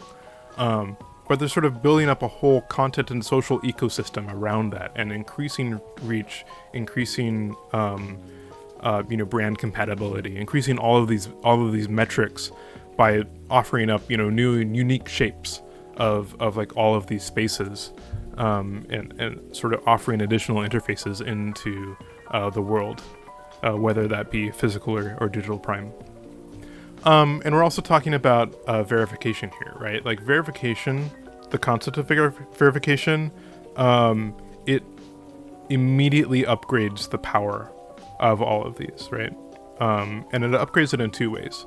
First off, it upgrades it in that, like, if you're visiting twitter.com/gmat440, which you can if you would like, right now, because, you know, I'm just starting out, I'm growing my audience, growing my brand, I'm not verified. And so you might see that and wonder, I don't know, is this the actual gmat440 Twitter? Is this content valid? Is this content verified? You might be, you know, rightfully worried by that. And you might take it with a grain of salt, whatever you read there. The goal is to impart an air of responsibility onto these secondary spaces so that you know, okay, gmat440 is responsible for the content that was created in these secondary spaces. And it also goes the other direction too, right? Like, just by fact of having that verification allows me to, you know, push my brand further in these spaces with verified that verified nature. And so verification is something that we're working on, but it will require building the brand and audience before we can achieve that. Okay, next slide. Right, so the objective here is ubiquity. And again, not to beat upon a dead horse, but the objective is to become the #1 Microsoft PowerPoint streamer on Twitch TV. I want to become the gold standard. I want to become the yardstick against which all other Microsoft PowerPoint streamers are measured. Oh, Math is Power. Thanks for following the channel. You know, happy to have you here. Hope you're enjoying the presentation thus far. You know, feel free to reach out in the chat. Getting back to this, so it's really, I want to be the yardstick by which all other Microsoft PowerPoint streamers are measured. You know, the yardstick, right? I also want to be synonymous with Microsoft PowerPoint streams. When you think Microsoft PowerPoint streams, I want that to equal gmat440. I want to dominate the mind share. And I want to throw out some examples, right? You may not think of these, but let's think about it. You think of Xerox. You think of Kleenex. You think of Clorox. You think of Pyrex, right? All of these things, you immediately think, okay, Xerox, that's like copies and toner. Kleenex, that's like, you know, tissues, and I think they have other products too, but it's like, you know, tissues, any tissue is Kleenex. Clorox is like bleach and cleaning products, I think. And Pyrex is like for cooking. And so, you know, you could have like any copy and you could be like, oh, this is a Xerox. It doesn't matter if it came from Xerox or not. The point is they have dominated the mind share in that community and the copying community, such that whenever anybody thinks of copies, in the same way as when anybody thinks of Microsoft PowerPoint streams, they think of Xerox in the same way I want them to think of gmat440. Oh, Q-tip. Yeah, perfect example, right? Yeah, when's the last time you bought a Q-tip that was actually by, you know, the Q-tip brand? I guess I have, you know, Q-tip brand Q-tips, but the point is, right, that it could be anything, and it's synonymous. I want to be that for Microsoft PowerPoint streams. Okay, next slide. And sort of relatedly, right, the objective is to really become a status indicator. Because I'm synonymous, I want to be the go-to for brand collaborations within the space. I want to be not just the #1 choice, but the only choice for prestige endorsement deals. If you want to make a prestige endorsement deal, you know, you're making it with gmat440, or it's like not worth making at all, kind of thing, right? Maybe in thinking of things like one-off product collaborations, right? Example being like, what if there was a Chipotle and gmat440 collaboration? Again, you know, not in the works. I'm not sponsored by anybody, but who knows? Like, what if this could exist? That'd be pretty cool, right? Chipotle is pretty cool. Or what about Glosher and gmat440? Glosher, you know, great millennial beauty brand. It'd be fantastic to collaborate with Glosher. I want to be like the person, and the channel and the brand that Glosser looks to collaborate whenever they're thinking of, Microsoft PowerPoint streams. Or what about like Toto? Toto is a fantastic, high quality, well respected brand that also would be great to extend my reach into other GR regions. Would be fantastic to see some sort of one-off product collaboration between Toto and gmat440. Okay, next slide. So that kind of brings us to the financial element, right? First off, I want to point out this is not a get quickly rich scheme, right? If I wanted to, if that were the goal, like instead of spending this Saturday with all y'all, I could be pitching a pitch deck to a board of investors right now, right? I have 20 plus years of Microsoft PowerPoint experience. I could be bringing that into the boardroom. I could be bringing that into, the Silicon Valley investor firms, into venture capital boardrooms. And I'm not doing that right now, right? There are other reasons. That being said, financial sustainability is a goal, right? And not just sustainability, but I want to get to a sustainable point so that we can then reinvest back into the stream, right? Any financial gains that I make out of this stream, I want to pour those back in. I want to create this loop. And that means maybe assets, right? Maybe it means I can afford to subscribe to asset libraries and get, additional music, right? Stock music that I'm cleared to play, or maybe it's like stock videos that I can add. What about tooling, right? Like I'm using a bunch of free tools. They're all fantastic, right? I mentioned OBS Studio. I mentioned Leorin Board. I mentioned, Photoshop. Well, there are other tools. Photoshop I pay for, but there are other tools that cost additional money, right? Photoshop being a great example, actually, of something where I use that in my other work, and so I have Adobe Creative Cloud subscription already. But OBS Studio, I haven't used that before, right? This is brand new for me, streaming on Twitch.tv. And so tooling would be a great way to maybe upgrade some of my tool chain. And also member benefits, right? I want to invest into things that are for all of y'all. Things that would really improve your quality of life.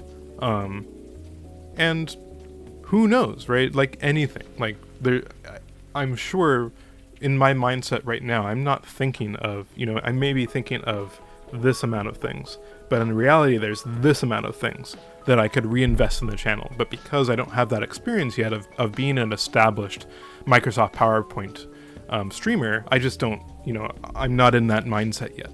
And the goal is to get into that mindset and to lead and to anticipate when I'm naturally in that mindset. But it's going to take time, right? Okay, next slide.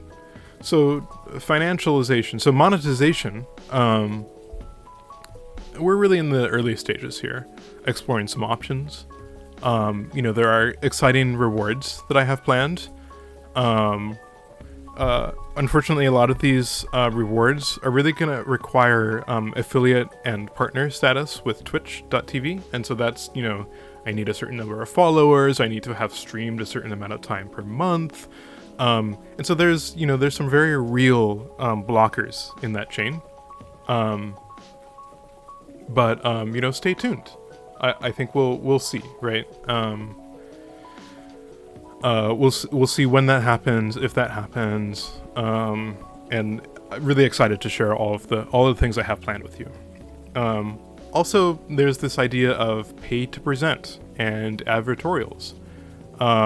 Now, I want to make it perfectly clear, just to set that out here, that this will be clearly declared, right? I'm never going to be stealthily representing an external brand with, on the stream. I'm never going to be, presenting or performing an ad without saying, like, this is an ad, right? This is an advertorial. The last thing I want to do is reduce trust between myself and my community by doing that. And I also want to keep it relevant, right? Like, I'm not looking to do an advertorial on something that nobody cares about, but I can, make a quick buck off of of like, presenting about galaxy lights or whatever. Right? It's only going to be things that, and maybe galaxy lamps are popular with the channel, but it's only going to be things that are that I think are going to be additive to the channel, right? And again, always will be clearly declared. So nothing like this has been planned yet, but open to external feedback about this. Okay, so next slide. So I wanted also to talk a little bit about community opportunities. Right, and I want to kind of nail this down to opportunities for community involvement inside of the streamer economy. And so what does that mean? That means things like content commissions, right? I'm not looking to get anything for free from my community, but let's say I need, a slide background, and I'm not finding anything in my library. Well, I want to be able to reach out to my community and offer, some sort of equitable trade for content. I want to, pay a reasonable market rate. I'm not looking to undercharge anybody. Not looking, to take advantage of our power dynamic. But I think it would be great to be able to commission content from the community. I also want to compensate, ideation. What I mean by that is, if you have an idea for a presentation and it's well thought out and detailed, I want you to share that with me for sure. I would love to, present on your idea, but I also don't want to just steal it for free, right? I want to make sure if you want to be compensated for your idea, I want to make sure that that I'm interested in doing that I want to reach out to you and make that happen. Also talking about wages for chat work, right? I think on too many streams, I think we see, chat putting in a lot of effort, putting a lot of time, and they're just not recognized as part of the streamer economy, right? It's very much a one-way street. And, not to speak ill of other streamers, I think it's just a dead zone or a blind spot. But I think we can build something maybe a little bit more constructive here. And I really am talking here, I'd like to call it something reverse monetization. We're trying to create an enclosed streamer economic environment, like this glass dome around our environment, that even develops its own monetary weather systems, right? These cycles in which, coins rain down and coins evaporate into the clouds and back down into the sea, inside our own little biodome. Right, that's what I want to create here. I want to create a cycle of cash, right? It's this old saying, rinse and repeat. Okay, next slide.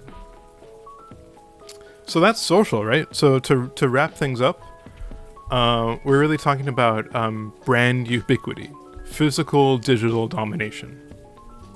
And we're also talking about self-sustaining, vertically integrated capital journeys, right? Like round and round we go, right?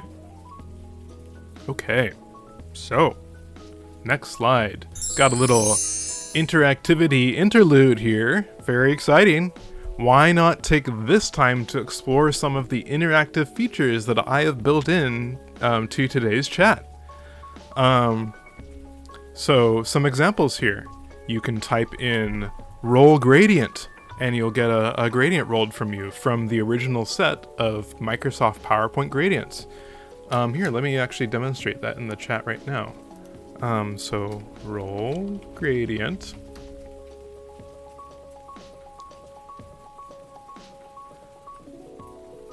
Oh, looks like it's not working.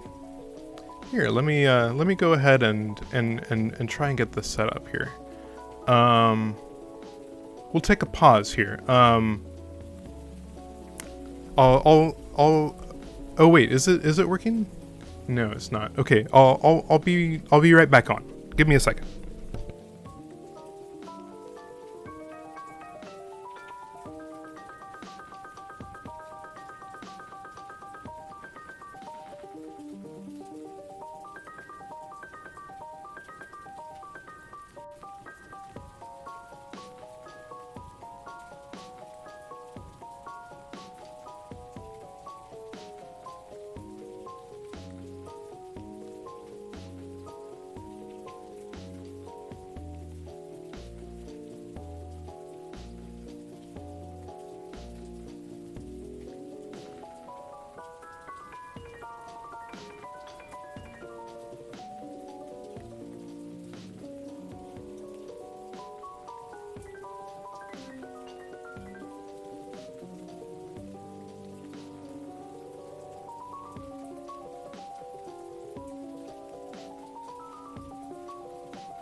All right, sorry about that, guys. I'm not sure what's going on here. We'll just kind of speed through this slide.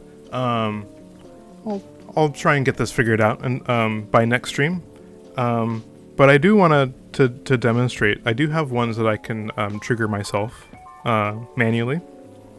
So you can also type exclamation point Liam to summon kind Liam. You can type Fabian to summon unpleasant Fabian, and there are so many interactive ways to get involved. So actually, if you want to go ahead and type those, I can kind of manually trigger those, and I'll try and keep an eye on that throughout the stream. And if you type Liam or Fabian, I will do my very best to have kind Liam and unpleasant Fabian appear in the chat. Let's see, I'll start us off here. So we've got Fabian.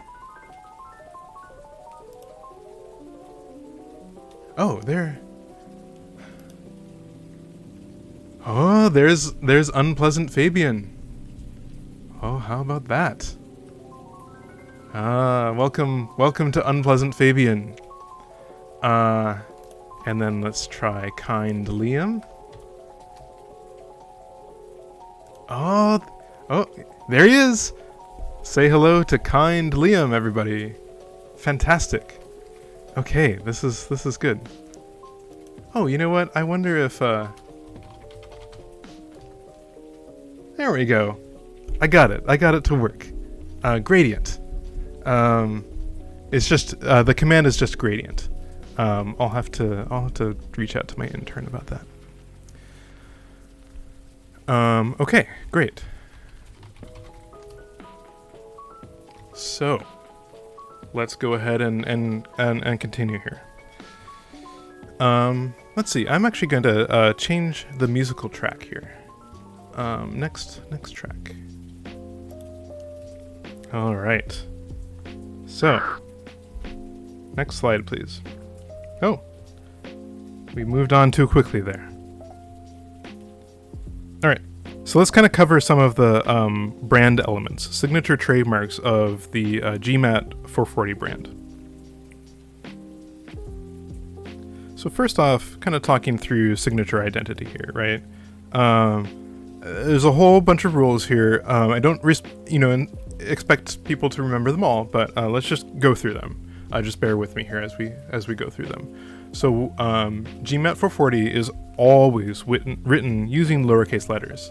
gmat440 may be shortened to gmat, and it may be further shortened to G in visual identity, but that's going to be visual identity only, right? You're never going to shorten this to G in the chat, for example. Never shortened to G in text. gmat440 is never shortened to just 440. And also important that it's never gmat with a space, and it's never gmat440 with two spaces there. Just super important to keep that in mind there. It's also you've heard me saying it, but it is pronounced gmat440. It's not gmat440. It's not gmat, right? It's gmat440. And there are variants. So these are allowed temporarily to signal different modes of communication. For example, we've got like gmat435 mode, gmat2000 mode. Now,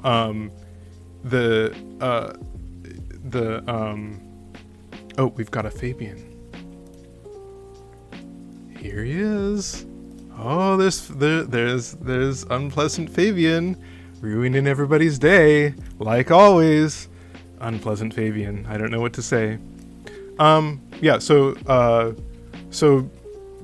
this is coming, right? We don't have these modes yet, but just rest assured that once we can get like some channel points in the chat, we will be enabling ability to turn on gmat435 mode, gmat2000 mode, etc. So yeah, these are going to be linked to stream activities, points redemption, special events and tie-ins, and like I say, there is nothing to announce at this time. Alright, so continuing on. Let's take a look at some signature characteristics. Oh, by the way, congrats on your Horizon Gradient Mathis power. Okay, so brand characteristics are communicated through the entire brand. And so those include professionalism, calm, rational, interactivity, problem solving, and preparedness. Right, we had just a little slip in preparedness just now, but you know, we can't be on brand all the time. But I will be endeavoring to be better prepared in future. But I hope that you found me calm and professional during that difficult moment. Okay, next slide. Signature colors. Okay, this is including but not limited to magenta and pink, orange and light orange, various blues, and also mix and match, right? I'm not gonna choose like a single color, right? Even for, my highlighting, right? I've changed that a couple of times. Gonna be switching that up from time to time. Okay, next slide, please. Signature gradients. So we do have 2 signature gradients on the channel. It's gonna be desert and peacock. And a reminder that those are, official Microsoft PowerPoint original gradients. These aren't going to be the only gradients I use, but these are, really my signature gradients. I consider them. In terms of signature fonts, we've got Montserrat, but I also, favor the classics, such as Arial, etc. And to be honest, I don't know if I really have a signature font, but I'm always trying new fonts. I'm always up for something new. I don't know if you know this, but all of these are in actually different fonts. So always love to try a new font. And if you have a font that you would recommend, definitely would love to hear if there's something that would make you happy to see in these presentations. And I should be able to even change things on the fly. So let me know. Okay, next slide. Okay, so signature catchphrases. You might have already heard one, which is that I'm the #1 streamer of Microsoft PowerPoint presentations on Twitch TV. Another one would be IDI, or the 3 Ibbles, right? And just a reminder for all of us, that's going to be ingestible, digestible, irresistible. Content lubrication, another great one that you may recall. And do bear with me. Again, this is a new brand, new streamer. I'm still working on inventing more catchphrases, so we'll expect this signature catchphrases slide to grow as time goes on. It'll probably, end up being a rectangle, but like probably not, a wide rectangle. It'll have so many things on it. It's probably going to change into the other kind of, long rectangle. Next slide. So signature drink. Well, I don't really have one, to be honest. Just water for now. Maybe I can switch it up sometime. It's actually a lie. I have some tea with me right now. Great moment. A reminder, everybody, maybe keep hydrated. Let's all do a group hydration. Let me try and get ASMR. I think I can. All right, ASMR.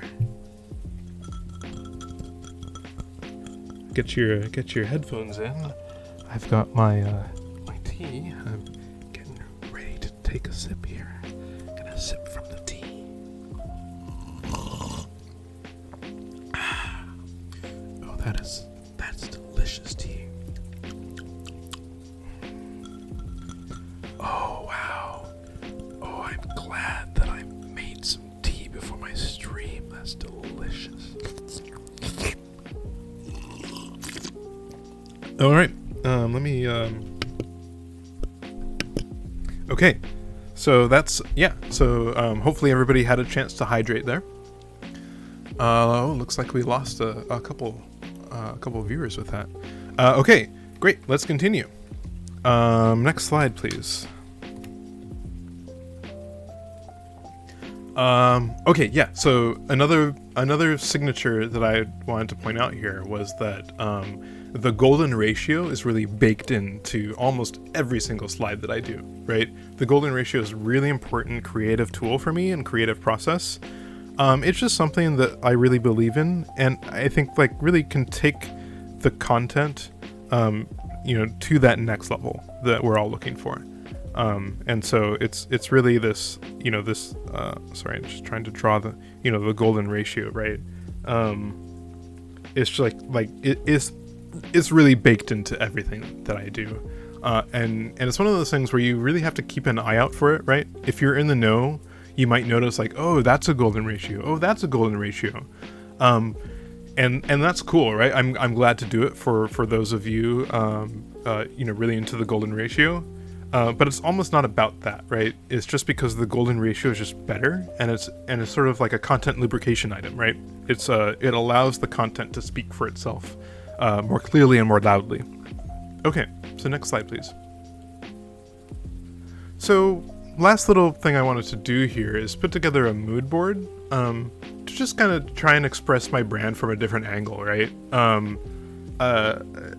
It's just like kind of wanted to throw some stuff out there. So whether it's Mozart, Beethoven, and Bach, or Kandinsky. Really love. If you don't know Kandinsky, he's like a expressionist abstract artist, and super good.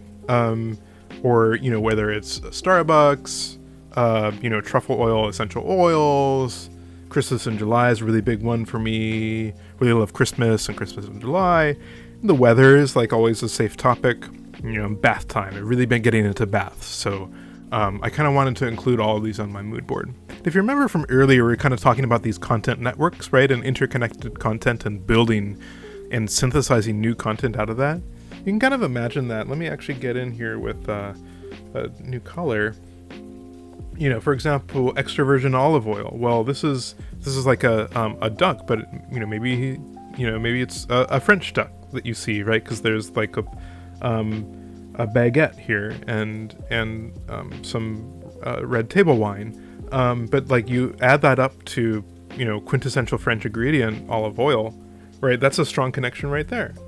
Or like you add this in, right? I think this is meant to be a veterinarian. But you think like syringes, you can use that to like inject brines into your poultries and get them to cook more tenderly. But you could inject extra virgin olive oil too, right? And talking about that, right? We've got a turkey here and vegetables. Like it's like, oh, all of a sudden, all of these things that you thought, oh, these are all separate images that don't really have any connection with each other. It's like you think, oh, these two could be connected. Oh, these, right? Like it's just like you're building together. The goal is to be synthesizing. You're constructing these ideas and you're synthesizing. You're not just. It's a process, right? And before you know it, what we see in yellow is sort of these discrete content areas, but what we see in blue, the blue is the presentation. Oh, glad you like this song, ELC Files. I really like this song too. It was once told to me, actually, a little off topic. A song has singing. Things that don't have singing can't be called songs. To be honest, I think I disagree with that, right? Like, I think I agree with you, right? I think this is one of my favorite songs too. And just because it, doesn't have singing doesn't mean it can't be a song. So, just wanted to throw that out there. It's just like a pet peeve for me. Okay, next slide, please. All right, so with all of that in mind, glad you agree. With all that in mind, let's dig into counterfeit gmat440. So one of the most important things we kind of talked about before, validation and verification on various areas, but you can still be tricked and hoodwinked into believing that something is or is not gmat440. So let's take a look at maybe some problem areas that you can focus in on. So first off, super simple. You'll know it's authentic if it's just gmat440, right? We see here gmat440. Again, it's using the one of my signature gradients, Peacock, but or maybe not mine, but one that I use that is my signature. That's sort of beside the point. It's really more that it's gmat440 there. So counterfeit, is not gmat440. Now this may seem obvious, right? It's like this is a cue, right? That's this is not gmat440, but it may not be as obvious as this always. So make sure and keep a close eye on whether or not it is gmat440. Okay, another one. So authentic. So the source is going to be twitch.tv. You may see my content on Twitter, you may see it on YouTube, of recordings of streams. All of that is great, but in terms of streaming itself, I only stream on Twitch. And so, for example, if you were to see me streaming on Facebook Gaming Live, right? Well, that's a no-no. That's counterfeit. I only stream on twitch.tv. That's the only place that I stream. And so you'll know that immediately know, right? If you see the Facebook word, for example, you're gonna know, okay, immediately that's counterfeit. Next slide. Yeah, so authentic uses genuine Microsoft PowerPoint gradients. So I included some examples here, above and beyond my signatures. We do have, early sunset, ocean, and fire represented here. There are many more, but those are just some examples. And then counterfeit, you're going to see knockoff gradients here, right? False grass, gutter, flavored lemonade. Nothing against these gradients, right? I'm not trying to say anything bad about these. These are perfectly fine. You may like to use these. If you like them, I recommend that you use them, right? The point is, though, that they are not going to be authentic, giving part of an authentic gmat440 experience. You're not going to see, aside from like slides like this, where I'm trying to point out the dangers, aside from a slide like this, you're not going to see these gradients in a gmat440 presentation. And by the way, this slide I made available to early followers of my Twitter. So if you're looking for early slide drops, I will occasionally post those on my Twitter. So make sure and follow me. Links are below in the information. Looks like you're having trouble with the gradient there. It's going to be exclamation point gradient with no space in between the mark and the word. Oh yeah. Oh, look, you got ocean. It's right there. This is your gradient. And by the way, I am and gold. Nice. I will be upgrading this experience so that you can actually see the gradient that you were assigned. But yeah, maybe next stream. Okay, let's continue here. Cool. So something that you're going to notice in gmat440 is that there is good grammar, right? And so example of this, animations, fonts, and colors are all important Microsoft PowerPoint staples, right? Good grammar, right? Is maybe not the best grammar, but it's pretty good.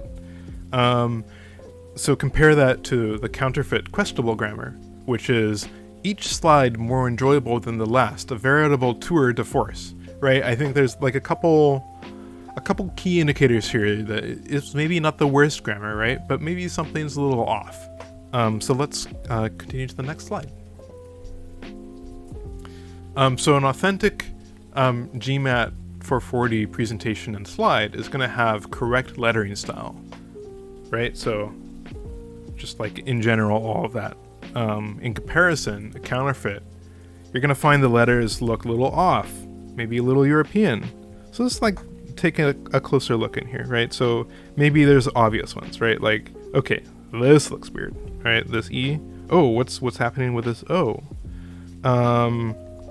Ooh, this U doesn't look right.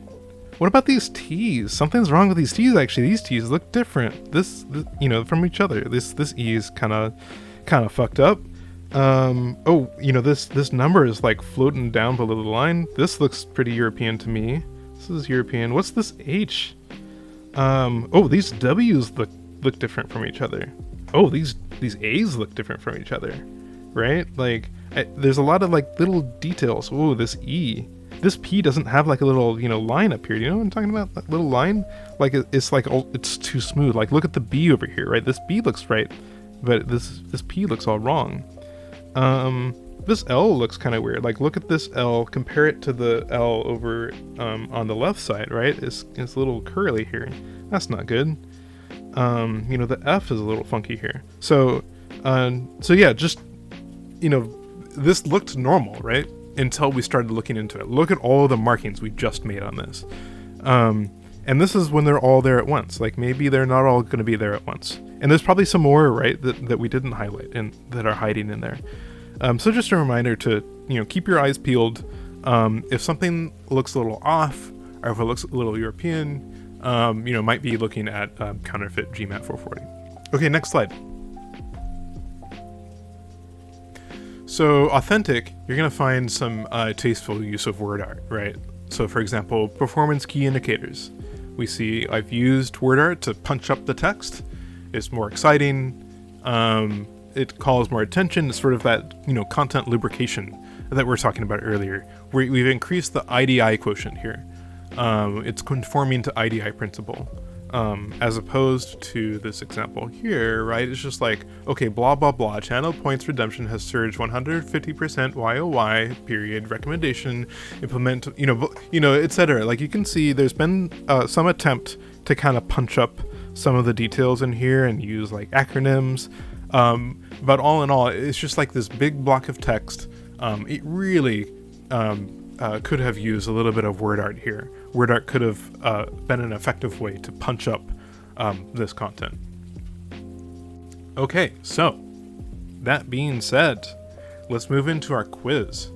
So we've all learned a little bit about what some of the brand identity is of gmat440. It's not been comprehensive, but we've learned a little bit. We also took a look at some examples of good and bad. What about these two slides? Oh, mahogany, nice. Nice, classy one.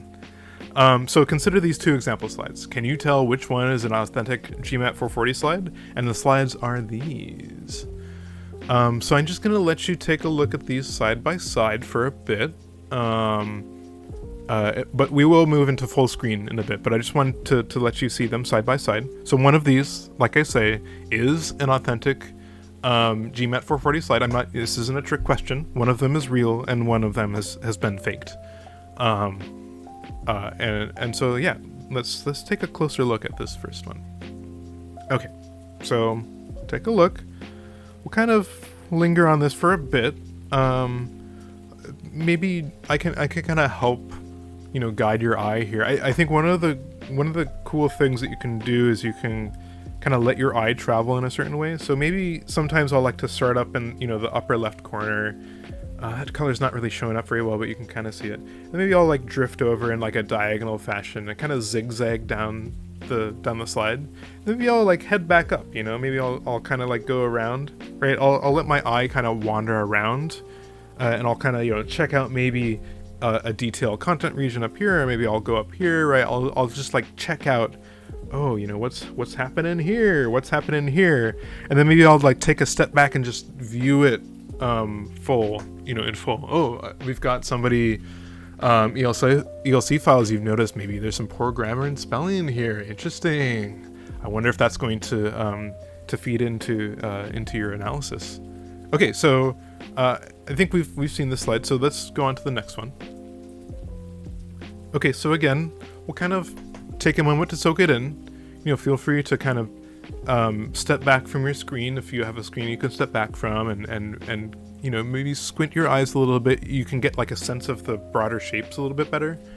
But then, open them up back again and focus in, really hone in on, again, like, let your eye travel, kind of like, touch all of the screen with your eyes, right? Don't be afraid to get in real close there and some of this elements. Just take a look, at and also like it might be help to kind of comb through it vertically first, right? Up, down, up, down, up, down, up, down, up, down. And then maybe you want to go like left, right, left, right, left, right, left, right, left, right, left, right, left, right. Maybe you want to like move your head further and back from the screen, like in, out, in, out, in, out, in, out, in, out, right? Like just like really get in there and from all angles, kind of like try and create one of those like stereogram, like 3D views out of this. Okay, so what do we think? Do we know? Anybody in the chat want to hazard a guess? First or second slide? Which one is the real one? Which one is the fake one?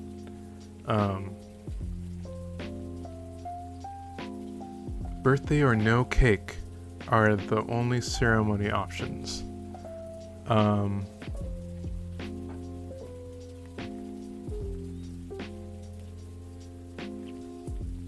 First is fake, second is real. Well,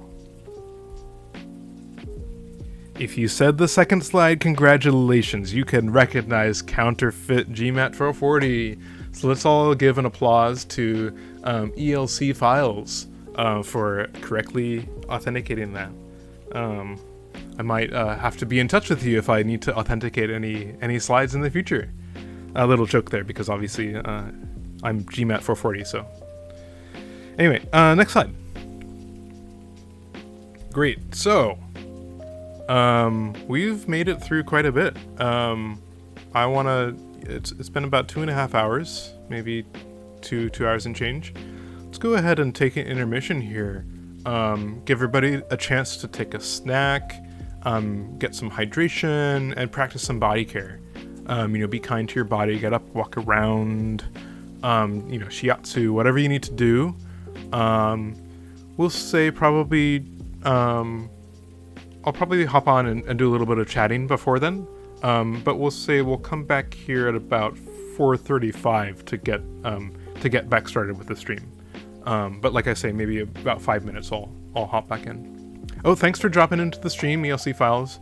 Nice to have you in. Have the good rest of your day. If you're interested, check out the VOD, because there's some really cool stuff coming up here. We're only halfway through, so. All right, with that, I will leave you until 4:35.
All right, diving back in here.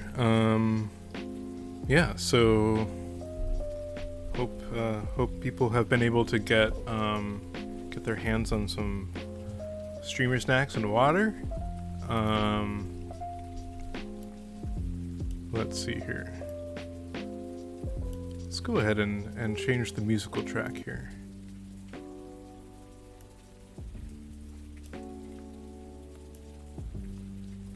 Get ready to dive back in. Yeah, so if you missed the first part of the stream, we are here streaming Microsoft PowerPoint, a presentational slide deck that I've prepared ahead of time, kind of taking you through the in general idea behind my channel. Oh, looks like that. There we go. But yeah, kind of taking you through my thoughts, my goals, what you can expect on subsequent streams. It's kind of a little bit of a meta content thing, but we're just chatting here, going through some slide decks, and we will get started in about 4 minutes. But in the meantime, if anybody has any comments they'd like to add, if make sure is the stream audio still doing okay. Anyway, yeah. Thanks everybody, by the way, for joining me. Getting a slow start here.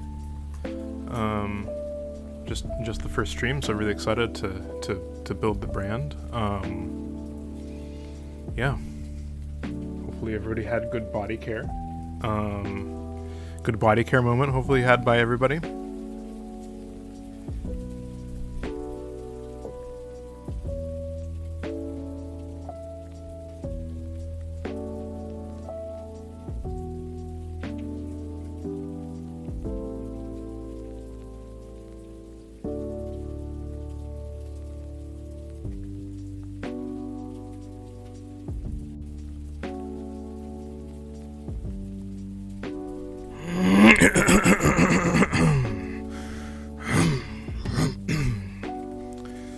Okay. Great. Yeah, so anyway, so yeah, I took the moment to get some more tea and drank some water.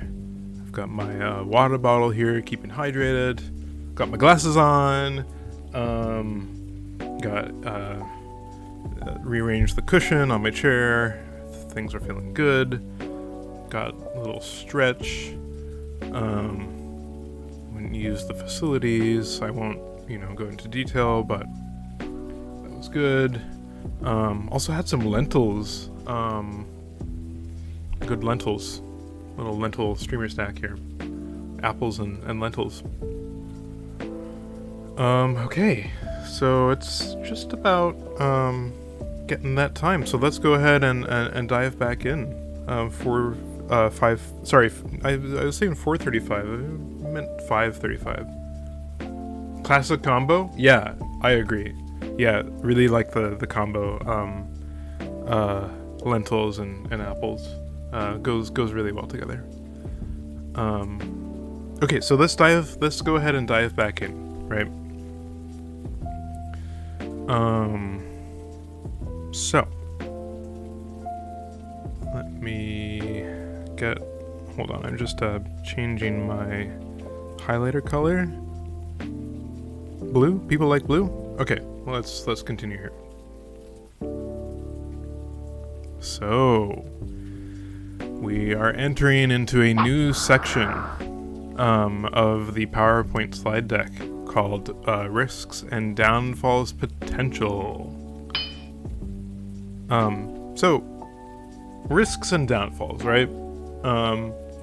They are an important part of any business project or undertaking. And I think it's really important to be realistic, right? We like have this moment right now where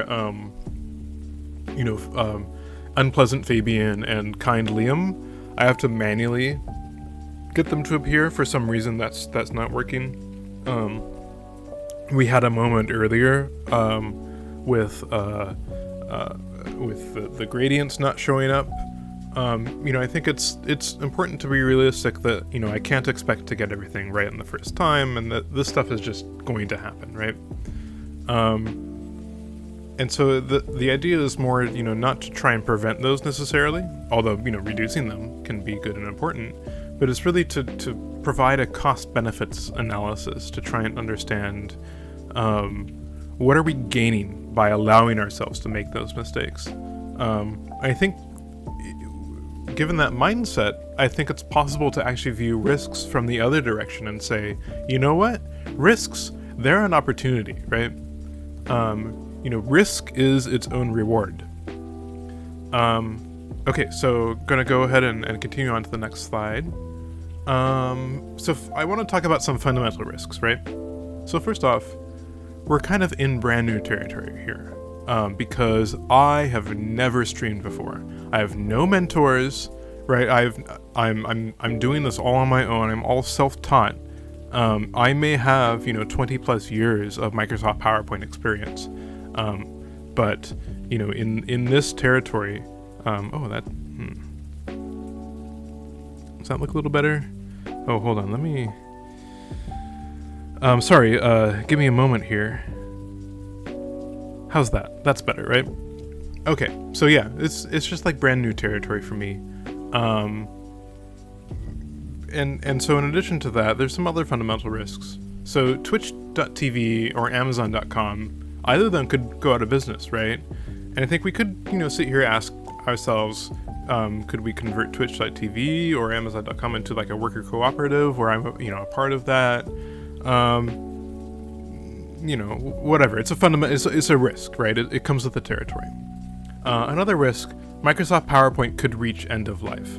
Windows updates really important. So it's, it's out there. Next slide. So startup risks, right? These are risks that are related to like the startup process, right? So of me like starting up a brand new channel. So risk number one, what if I give a presentation and people are just too busy to attend, right? Well, true, this could happen. But I think this is where VODs come in, right? Because VODs can help for anyone who couldn't attend the stream. They can video on demand, right? On their demand, they can view video back, on their monitors, if they couldn't attend. So what if I get confused?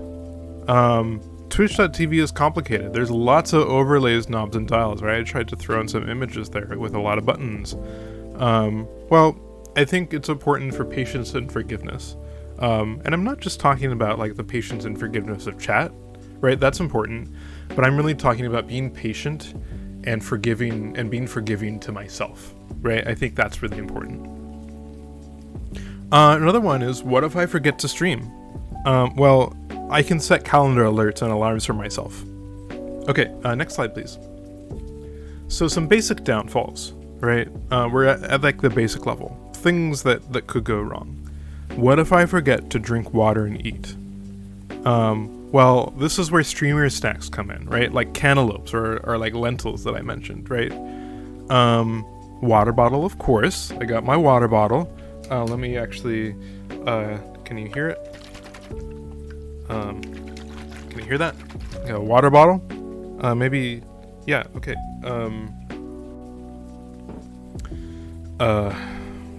Right, water bottle. So then, what if I forget to unmute my microphone, right? What if this happens? I think it's just that I have to make sure to unmute, right? I just have to, right? It's a non-forgivable. Okay. What if my internet goes down? Ultimately, I think I just have to accept the situation and move on, right? Like nothing to be done about this. Okay, next slide. Okay, so we talked about little beginner risks. What about little, journeyman risks, journey person risks, I guess. So number one, what if I run out of content to present? Well, I can actually take inspiration from Wikipedia. I'm not looking to plagiarize, of course. That's not the goal, but the goal is to search through the topics and categories and sift through that information and apply them and make a presentation. I can even present personal information if need be. Hopefully, I'm not going to tell you my mother's maiden name and social security numbers, but yeah, maybe a little personal information is called for here. Personally identifiable information. What if I encounter a lull in popularity? Well, I think we have to take into account that there are natural business cycles. And actually, you think about it, the ebbs and flows are actually the sign of a healthy business. So actually, you think about it, a lull in popularity kind of proves that I'm doing something right. Okay, what else? What if I get DMCA? Like I say, all of my content is licensed or public domain, and I can appeal it with confidence.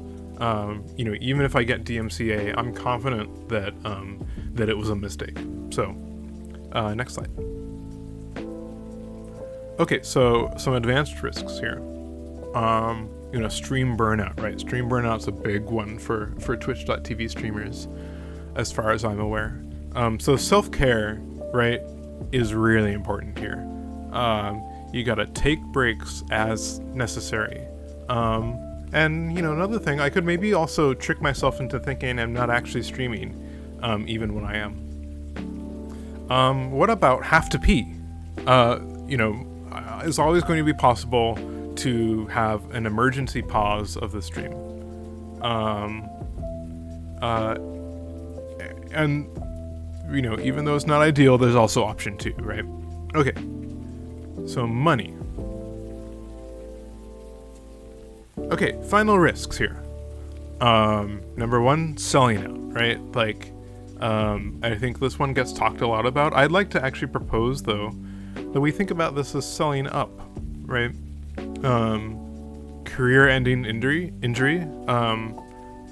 whether it's fingers, tongues, whatever, that really would be a risk. Is there streamer insurance? I'm actually looking into this. Like Lloyd's of London is famous for insuring things. Looking into this. We'll see, maybe it's out of my price range, but continuing past Prime. Oh, Streamer's Claw is risky. What's Streamer's Claw, Craphound? I haven't heard of that. But yeah, that sounds risky. I wouldn't want to get Streamer's Claw. But yeah, so continuing past Prime. Continuing past Twitch Prime. It's very expensive. Oh, it sounds expensive. Well, expensive can be good, right? But yeah, probably not for this. Anyway, so continuing past Prime, what can we do to do this? Well, people always say quit while you're ahead. And so I've thought about this a long time, and I basically come to the conclusion that this sounds like a good idea. So I'm happy to announce that my last ever stream as gmat440 on this channel is going to be on December 31st, 2046. I will no longer be streaming after that time. So that's 9,410 days from now. So still time to catch some streams. But the idea is that I can get out while I'm ahead, right? Get out while I'm at the top of my game. On December 31st, 2046. I think that's a Monday, so it's going to be an off-stream day, but it'll be a special event. Probably do a marathon stream. Probably go through some stream highlights, etc. But that will be my last ever stream.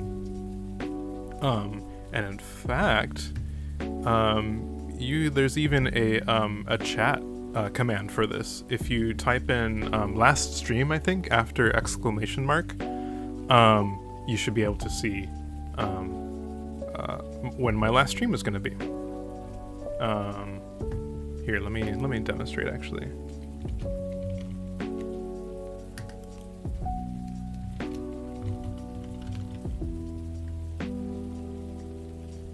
right. Here we are. Last stream. Okay, anyway. That's the last stream. But I also have this counter that shows up. Let me find that here. Oh yeah, perfect. Oh, looks like my my numbers were off, but at any rate, this is the number of days until my final stream. Cool. Okay, let's go ahead and move on here. Okay, so risks and downfalls. So conclusions from all of this, basically the idea is that,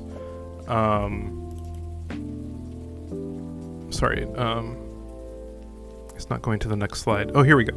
I personally believe that it is worth trying, even if now I understand it will be very risky, to become the #1 Microsoft PowerPoint streamer on twitch.tv. Okay, so we kind of, glass half empty here with risks and downfalls. Let's get to glass half full. I want to go through some reasons to believe here. Next slide. Okay, so believe in content, right?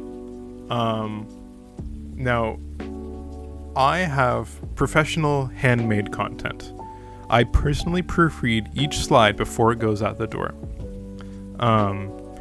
It's all curated from my extensive content library. All of this content is all bespoke, right? Maybe like the original content isn't bespoke, but like everything you're seeing here, the slide that I made it for this stream, right? I made it for this stream. It's bespoke. It will be new every stream. I will not, aside from maybe, highlights and stuff, I will not be repeating slide decks. So it's really variety content, right? Like, it's gonna be anything. I'm gonna be streaming about anything. It could be anything. I want to point out though that I do only stream Microsoft PowerPoint, so you'll see some people talk about variety content. What they're talking about is maybe a little different from what I mean when I'm talking about variety content. Just to make sure to set expectations there, that I will only ever be streaming in Microsoft PowerPoint. Maybe, occasionally using competing brands, but... Okay. So, what else to believe in? Well, you can believe in content tools, right? So, content tools, I have a set of them, and I've invested time and energy into developing a robust set of them, right?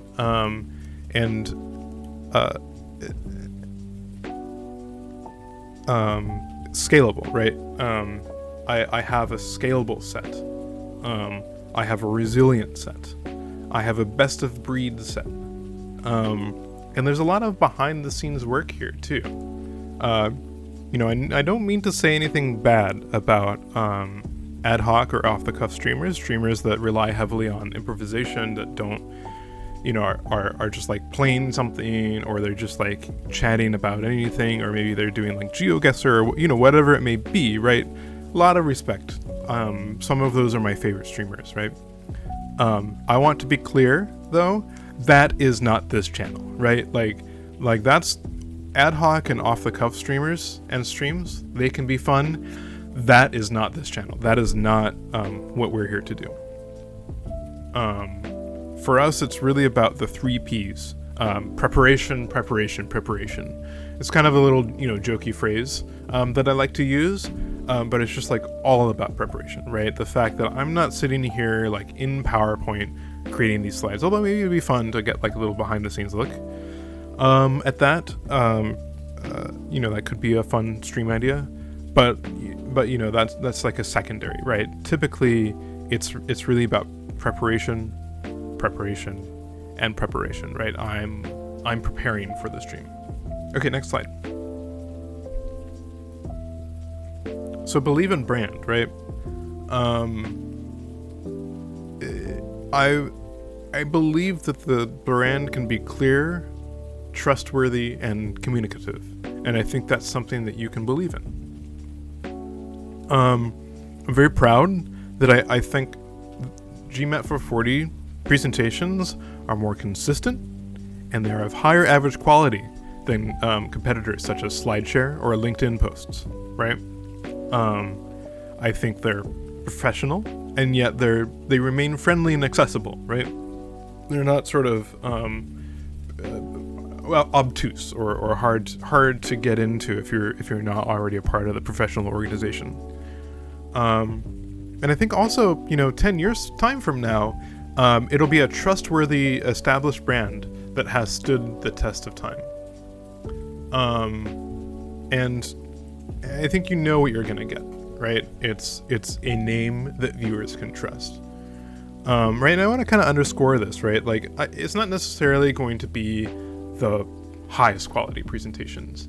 It's not necessarily going to be the highest quality, the fanciest, maybe Michelangelo, whoever is sitting over in like the crypt of his mother's chapel, like working on his presentations, right?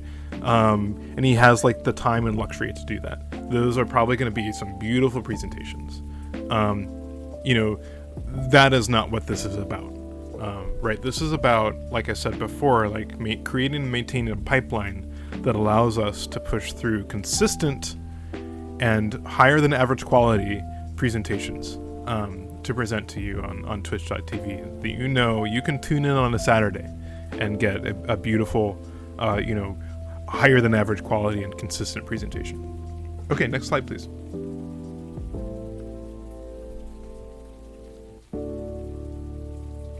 So, another thing to believe in, education. Like I say before, variety content, right? A variety of topics will be covered.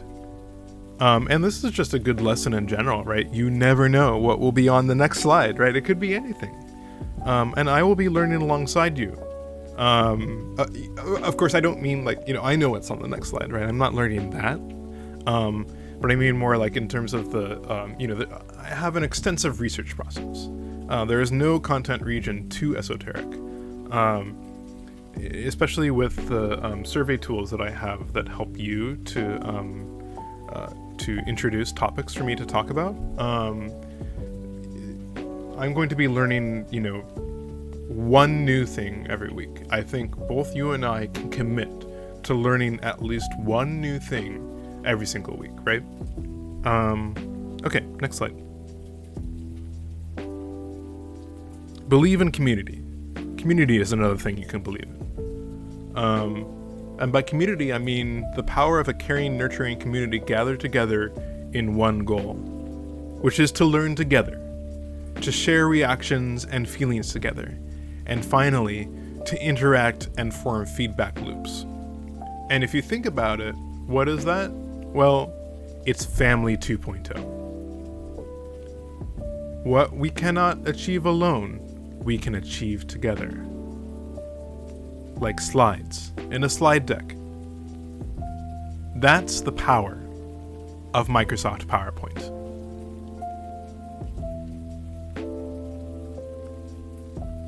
Okay, great. So, another thing you can believe in. Believe in gmat440. That's me. So, I have 20 plus years of Microsoft PowerPoint experience. And I also have previous experience with HyperCard. So I actually have, maybe 25 plus years of presentational software experience when you combine them. I have a 70 plus WPM words per minute typing speed. And I'm also proficient in search and image search. I have a deep understanding of public domain and Creative Commons. I'm skilled in business as well as interpersonal, and I have an attention to detail-oriented approach. I have also been told I have an acceptable voice. Next slide. So, the last thing I kind of wanted to mention here is you can believe in my potential, right? It may not be much now, but I'm going to become the #1 twitch.tv streamer of Microsoft PowerPoint, and I am asking for your trust in my potential so that we can take this journey together, right?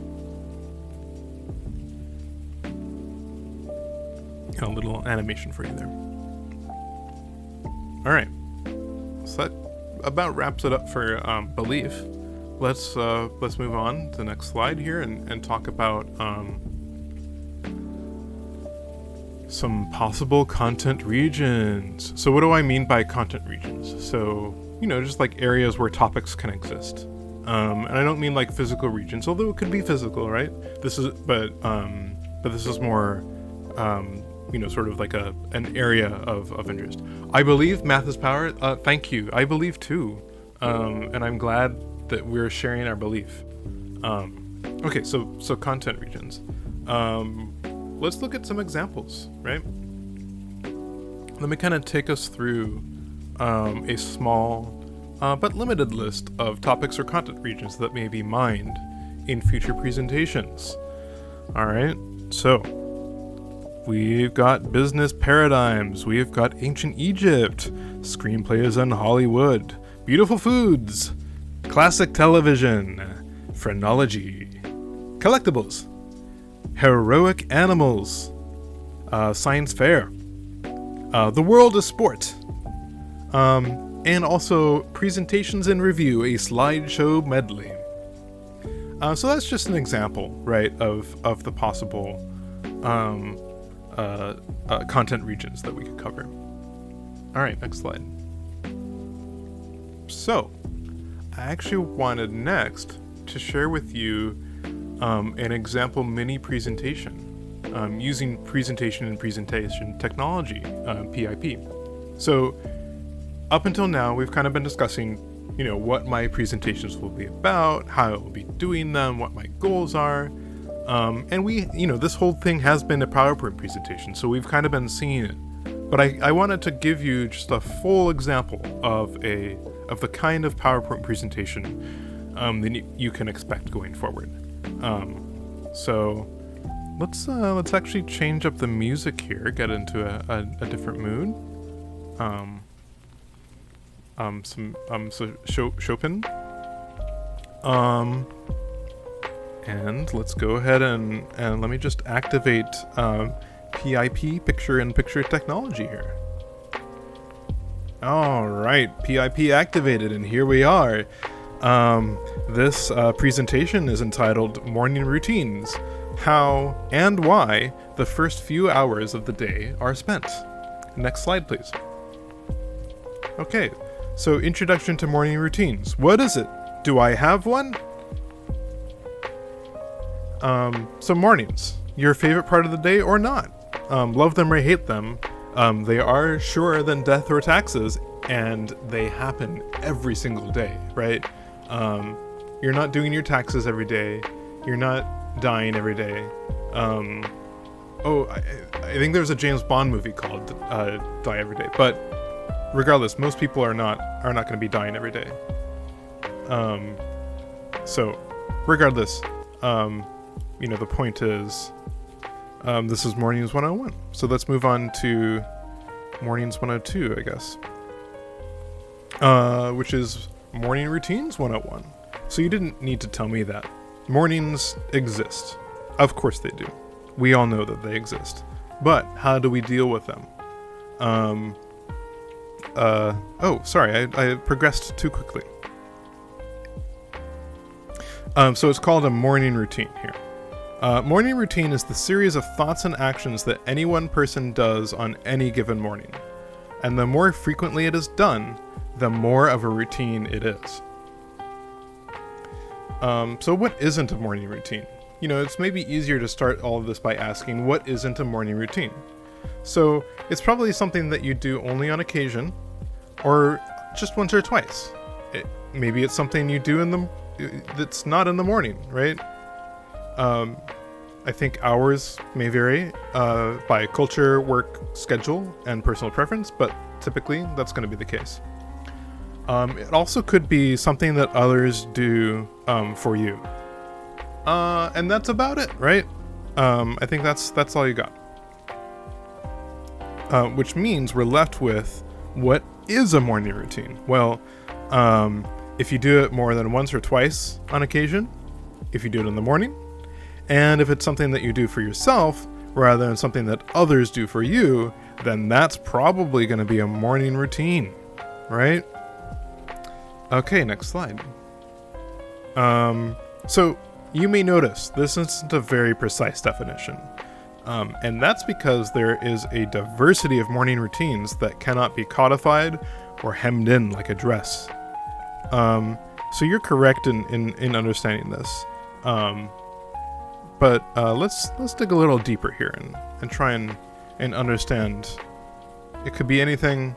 Let's figure out some ways to build frameworks of knowledge around it and understanding. So if we can't define specifically what is a morning routine, maybe we can talk a little bit about the functions of the morning routine to understand what it does. So I think we'll find 4 core functions, right? Awakening, rejoining, input, output, presentational realignment. So there's a lot of terms that I just threw at you.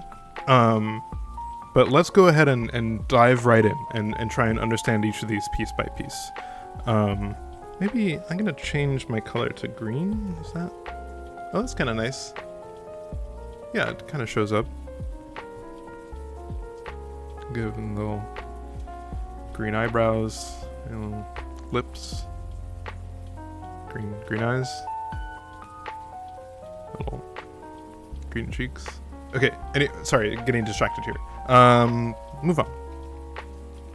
Okay, so morning routines function in practice. So let's explore elements of morning routines according to the 4 functions of awakening, rejoining, input-output, and of course, presentational realignment.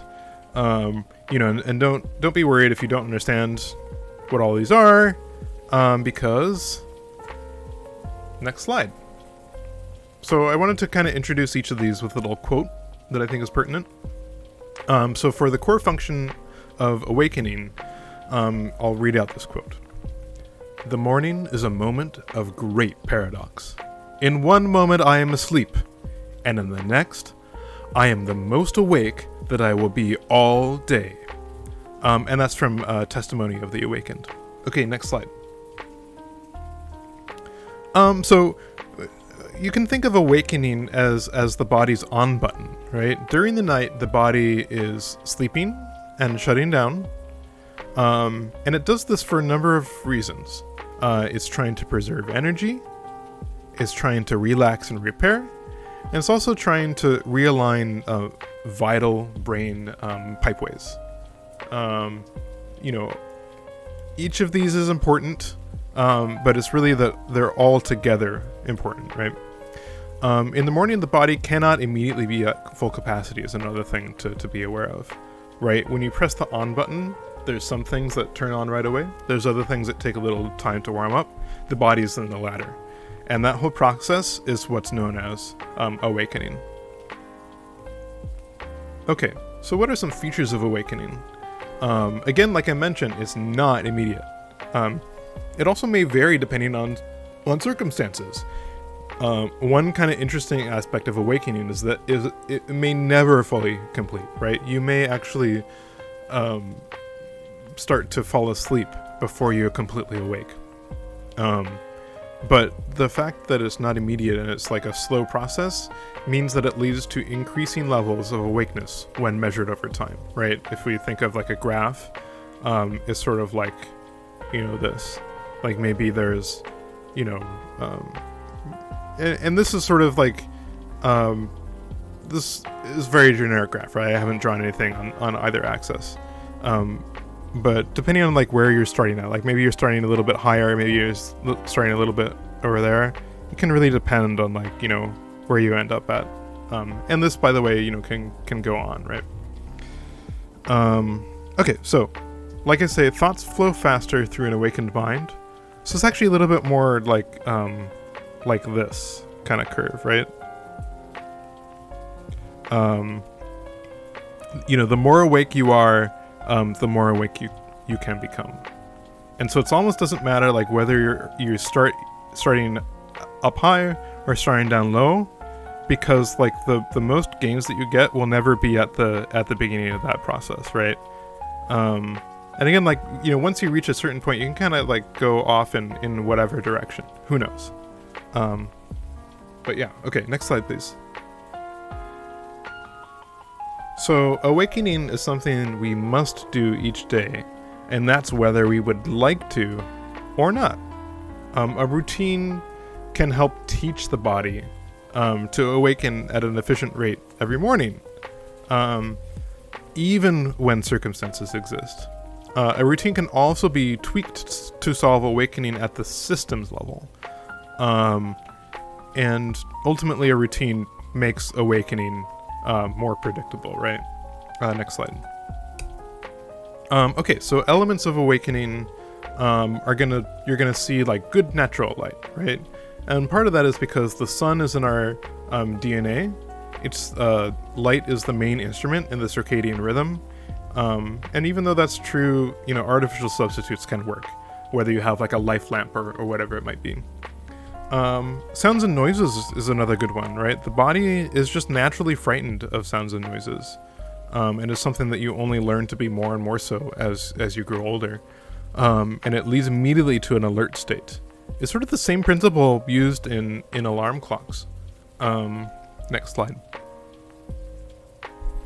So smells and scents constitute another element of reawakening. So think of like bacon crackling over a campfire, or zesty black pepper on rich, buttery eggs. Some smoke alarms, even I was reading in Japan, use wasabi to aid in awakening for the deaf, right? Because you smell that wasabi and you're like, oh, a smell or a scent. I'm going to wake up, which I thought was fascinating. I can't remember where I read that. Chemicals. So chemicals are found in coffee, tea, and chocolate, right? We've all heard of caffeine, a little pick-me-up that I think a lot of us love to make best use of. Okay. Energy drinks and energy cocktails, right? Thinking of like, 1 hour energy, 2 hour energy, whatever it might be. And food has chemicals as well. And when it's in food, those are actually a special kind of chemical that we call calories. And those give us energy, right? They give us a get up and go, right? They make us awaken. Okay, next slide. Okay. And finally, or maybe second to finally, I can say, we have exercising the brain. So you can do this by performing math, maybe singing a little tune to yourself or others, and asking yourself some simple question. What day is today? Well, it's Saturday. Who is the president of the United States? Well, it's Joe Biden. What is my name, first, middle, and last? Well, it's gmat440. Right? Like, if you can tick these off, you can go down the process of awakening. Okay, and then as our final element of awakening, we've got exercising the body. So this includes going for a jog, doing basic yoga and Pilates, and doing stretches, or even like doing old-timer exercises such as jumping jacks, or like raising a can of soup, like, using can of soup as weights, can of nuts, can of soup, and then also, doing a dance routine, doing a floor routine, martial arts, maybe, doing like getting your ribbons, doing like a ribbon routine, or even like just some basic lunges, right? Nobody's stopping you. Next slide. Okay, so, in terms of composing an awakening routine for yourself, if you don't have one already, you're going to want to select some of your favorite elements from the previous slides. So go back in the VOD and take a look through. They're going to probably be things that you should already like, but they could also be things that you see yourself growing into, right? Important, you're going to want to start off simple, right? You're not going to want to go from 0 to 60 in no time flat, because you can always add some of these elements to your routine later. The key here is really going to be consistency. And when you change, you're going to want to have a purpose. You're going to want to change with that purpose. Okay, next slide, please. So, I put together a little example awakening routine. Again, this is not meant, for you to follow to the letter, but this is just an example of what someone's awakening routine could be. And this, by the way, is not mine. This isn't anybody. I wrote this down. Okay, so first off, install automatic curtains that lift slowly starting at 5:30 a.m. And the result is that your body is going to sense the increasing light and the soft mechanical whirring, and is going to start to awaken. Put on a revitalizing dance music playlist. Your body's going to want to get moving in no time flat. You're going to want to cook yourself 2 slices of toast. One is going to be toasted to tiny perfection for eating. Another is going to be roasted to a deep umber, and that's for smelling.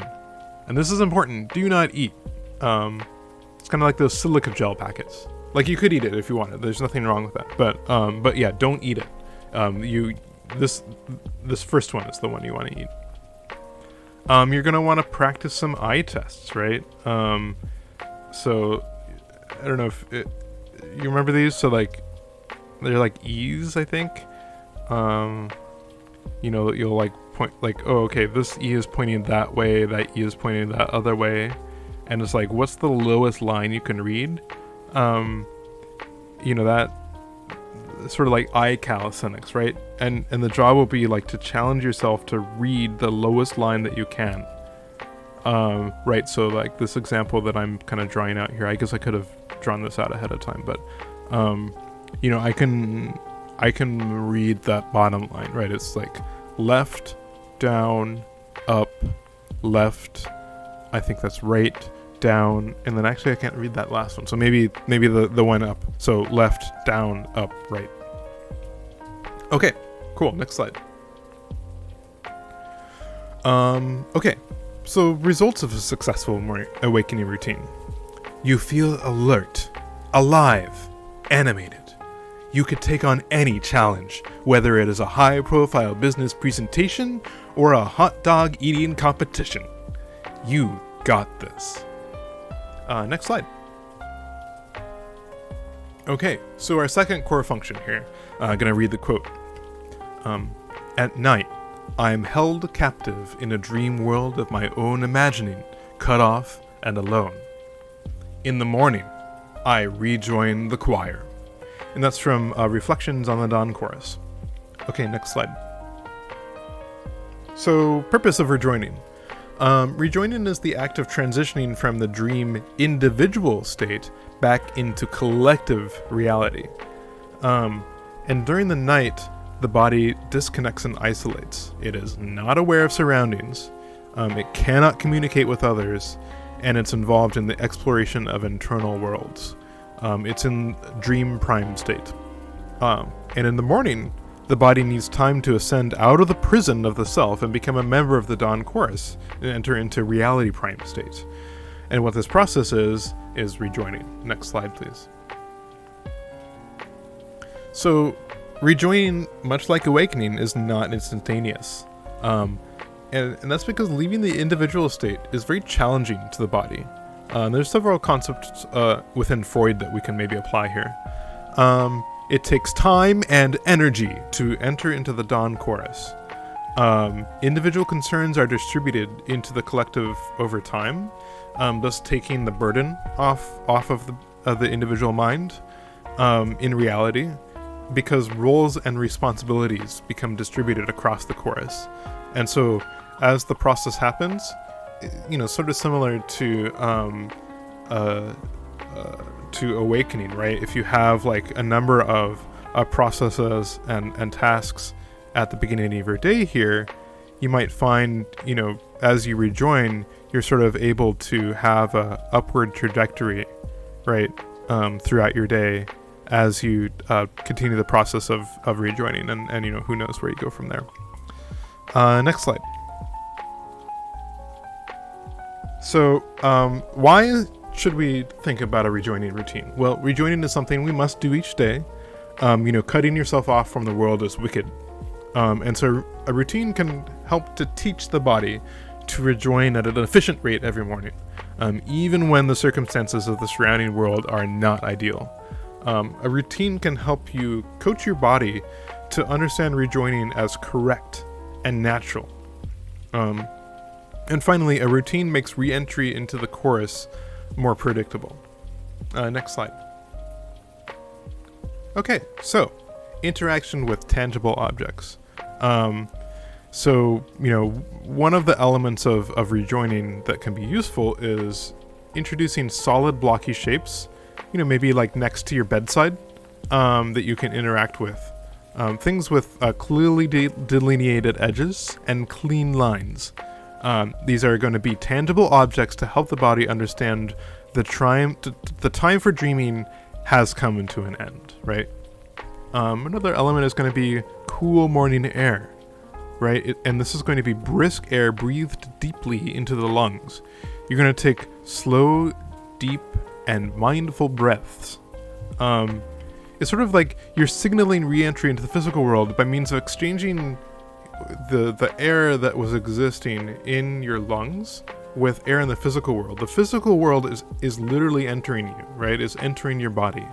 And that's signaling to your brain, re-entry into that physical world, especially when you're doing it consciously and mindfully. Okay, next slide, please. Another element here is going to be spoken language, and it doesn't matter whether or not you understand the language in question here. All tones are going to be suitable, right? And it's really about like hearing the verbal presence or telepresence of others. This is going to reawaken your need to join a greater whole. So it doesn't matter if it's somebody that's next to you or somebody you're on like a Zoom call, right? Or you're watching twitch.tv and listening to someone speak. It doesn't even matter if you don't know the language. It's going to tell your brain that, oh, remember this thing that you need? Here it is, right? Also, another element is going to be the recitation of dream logic. A lot of people write in a dream journal. That's a great idea. Also, reading others' records of their dreams is a pretty good one. Reading other people's dream journals, if you can, get into their private spaces and find those. It might seem a little counterintuitive, but understanding that dream logic is inherently silly and meaningless can shake the body out of its isolation. And so the more dream logic that you expose your body to every morning, and the more you can point out those fallacies, those logical fallacies, the more the body can really get shaken out of its state. Okay, next slide, please. Exposure to animals is a big one, right? I think this is the opposite of those customs forms that are oh, you're not supposed to have gone to a farm or whatever. I think in the case of rejoining, I think sometimes, exposure to humans right at the beginning of the day is a little too much, right? I think a kind animal companion can provide a step ladder up to the rest of the day. The fundamental meaninglessness of a bird's chirping shocks the body into reality. And I think the key here is that animals are going to be a combination of soft, like hair and fur, and hard, like teeth and nails, right? It's like the perfect transition materials between the dream world and our own. You think about the dream world as being soft and nebulous, and like a booba or whatever, and the reality to be spiky and pointy and hard, like a kiki, I think, right? Like booba and kiki, is that booba and kiki, right? This is booba and this is kiki. It's as the day goes on, as your process of rejoining goes on, you're sort of exposing yourself on this like from soft all the way to hard, right? And the goal is eventually to rejoin back into the hard reality. Next slide, please.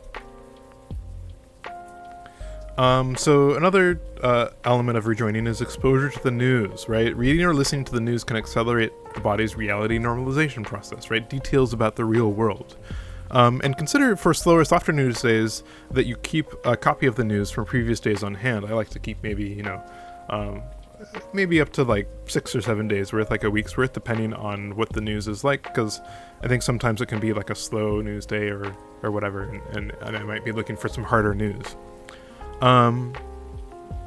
And this can also provide great topics of conversation with people once you've reached the interpersonal stage of rejoining, which again can like accelerate the whole curve, right?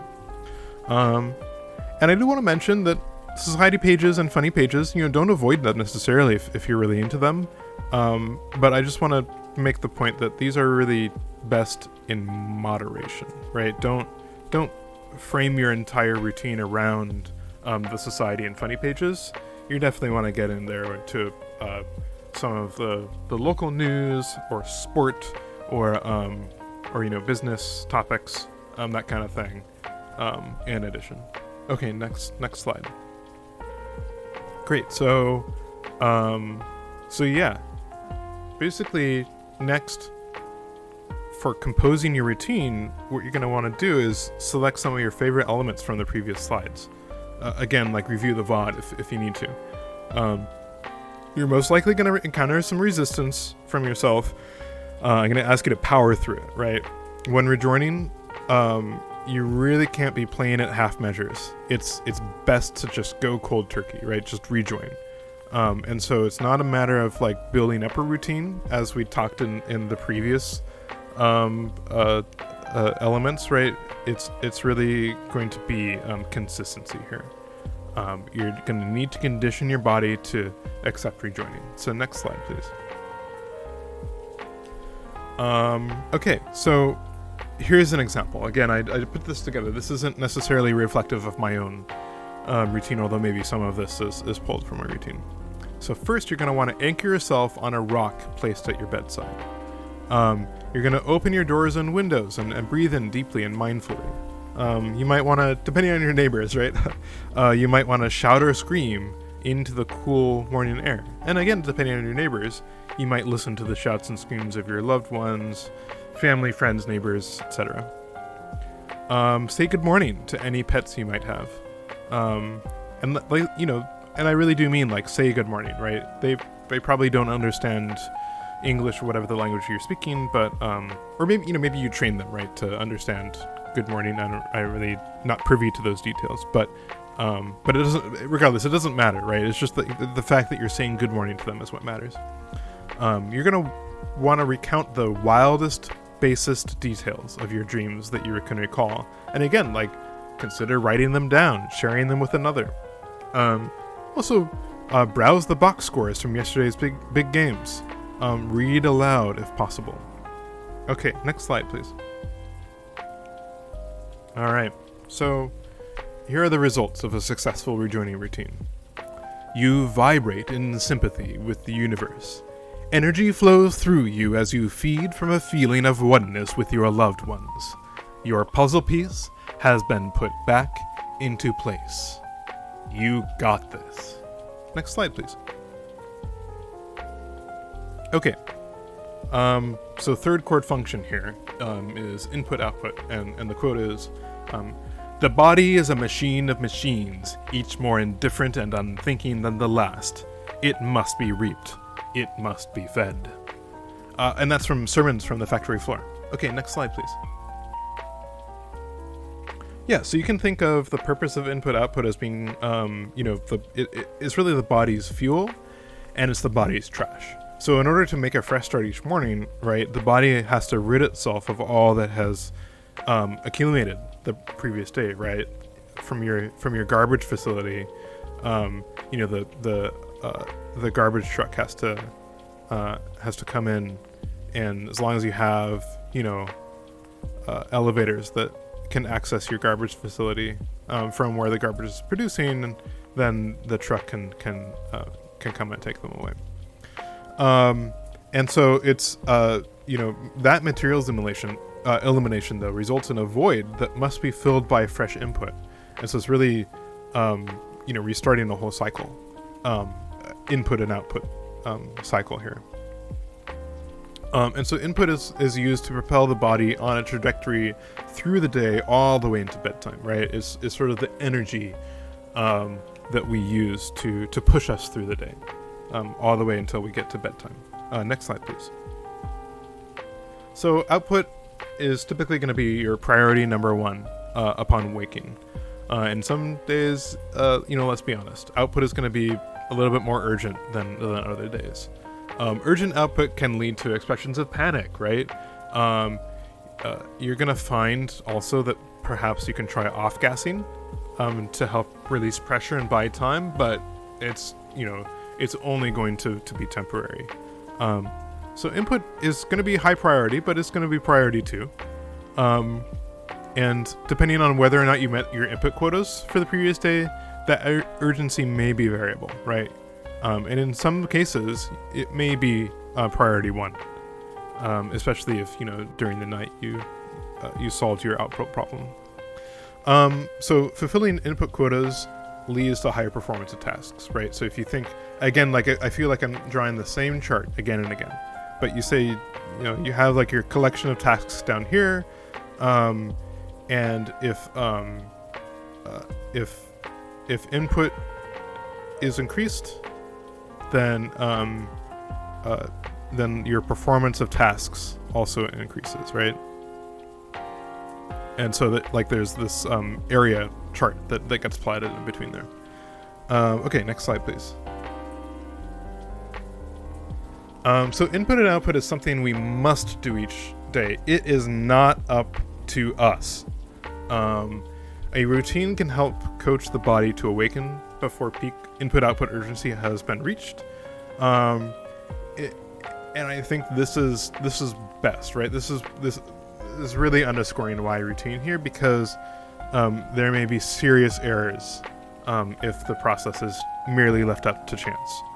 And so, building and becoming familiar with input-output routine means that you have an increase of ability to perform the routine before awakening has been completed. Okay, we're next slide, please. Okay, so elements of input-output. I'm not going to dig through output on this slide. Go ahead and use your own imagination. I will just say, GIGO principle, garbage in, garbage out, right? We've covered that. Next slide. Okay, so elements of input-output inputs. So we're talking fresh juices from concentrate. Mixed juices are okay. You're going to want to prefer pure juice, but, use your judgment. Water, the original. It can help in cases of stuck outputs. That's going to be variant 1 of stuck outputs. Next slide. Another great one is breads and rices. So that's going to be your good, hearty beige foods, right? Bottom of the food pyramid. And that's going to be cooked and or raw, right? Like, feel free to switch it up. Find variety in the routine. One day, cooked bread, right? Everybody loves cooked bread. Maybe Monday. Tuesday, try some raw bread, right? Like, why not? And breads and rices, importantly, can help in cases of stuck outputs. In this case, unlike water, I think it's really going to be more variant 2 that we're talking about here. Okay, so another element is going to be dairy, so creams, yogurts, and beyond. You're going to want to stay away from aggressive cheeses. And that's not saying like you can't have that at night or whatever, right? You can't have that in the middle of the day, that good aggressive cheese that you love. It is saying in your morning routine, keep aggressive cheeses out of your morning routine is what I would recommend. And then finally, keep in mind that live cultures make for active inputs, right? Inputs that, again, a series of static inputs, you're going to have a linear growth curve, whereas a series of active inputs, those are going to keep on growing in your stomach, and that's going to lead to a much more erect position on your growth chart here. Okay, next slide. Okay, additives, balms, and supplements, another element here. Last element we're going to cover. So essential vitamins and minerals are kind of like oil on the gears of your body, right? Draw some gears here. Is that? I guess that's a gear. Normally have like more of those ridges, right? Anyway, you get the point. Like they're, constantly rotating. They need to be like nice and greased up, right? And so, essential vitamins and minerals are going to be the oils, like the essential oils here that are going to matter. You're also going to want salts and electrolytes, sulfurs and B vitamins. And these are kind of like, broader strokes. You can also do more fine tuning, right?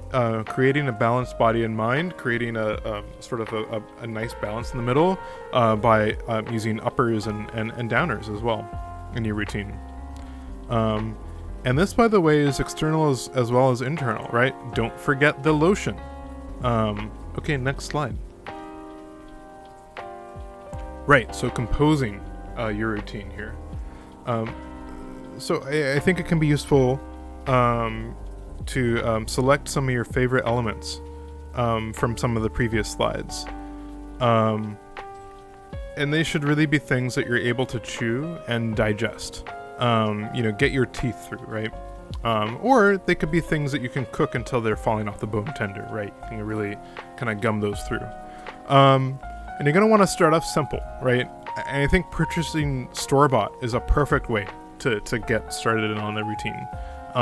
You can progress definitely to sort of homemade. You can do kind of the semi-homemade thing too. It can be useful. But it's really, the key is going to be consistency. And again, as we've talked about before, consistency leads to more consistency. I think you're going to find, store-bought, nothing wrong. Nobody's going to judge you for starting with store-bought. And the main key about store-bought is that it's going to help you reach that greater consistency there. Okay, next slide, please. All right, so here's an example input-output routine that I put together. Again, from my knowledge and own experience. Okay, so first off, run to the bathroom. Nightlight may be helpful for this, right? Especially if you live in a series of corridors and warrens or whatever. Take the moment on the toilet. Also, you can to introduce elements from the other three core functions. Right. So I kind of want to.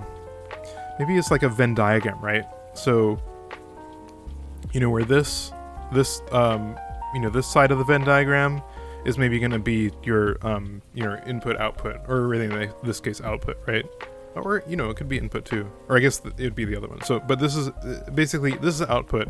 While you're sitting on the toilet, you don't just have to be staring at the wall.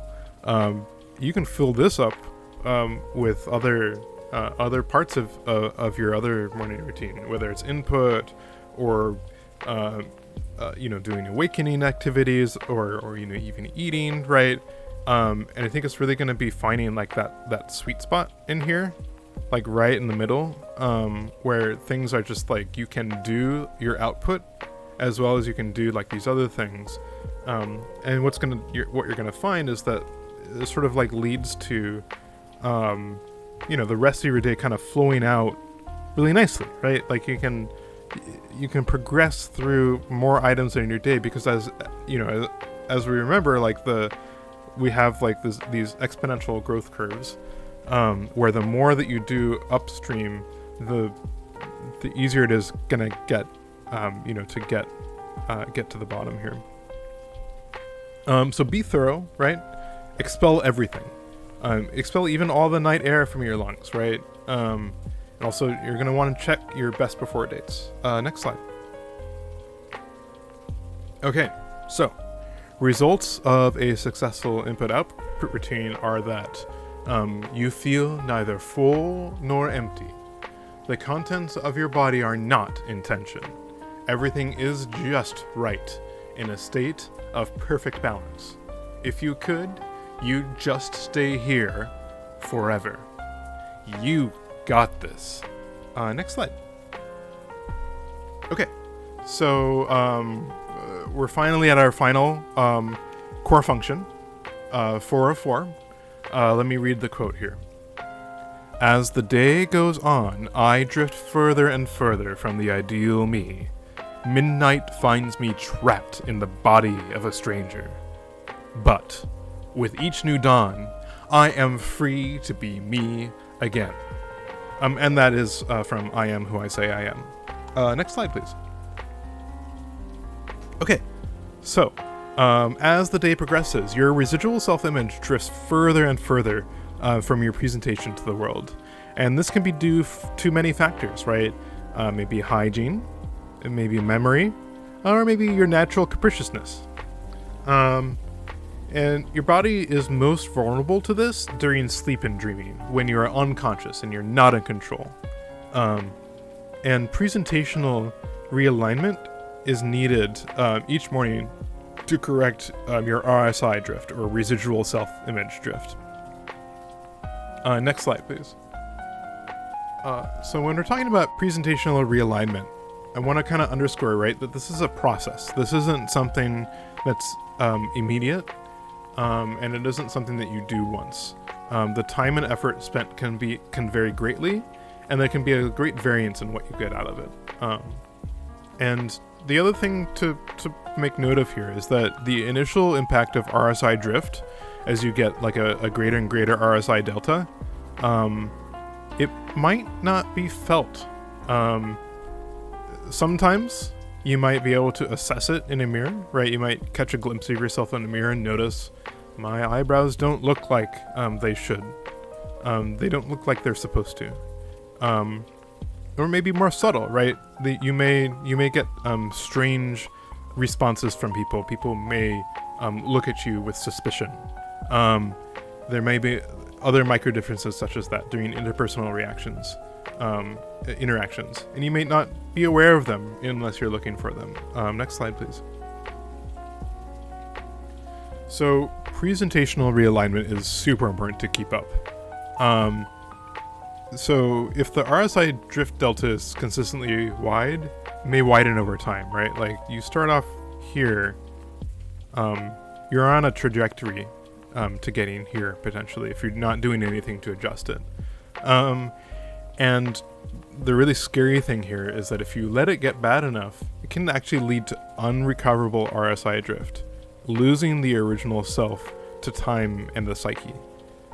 Super scary scenario to be in, not to be alarmist here, but, and like I mentioned before, presentational realignment takes time and energy. And so a routine can help with presentational realignment discipline, right? Spending that time and energy that we don't want to spend. If we apply a routine, it can make it a little easier. And we can force ourselves to realign by pure force of habit, right?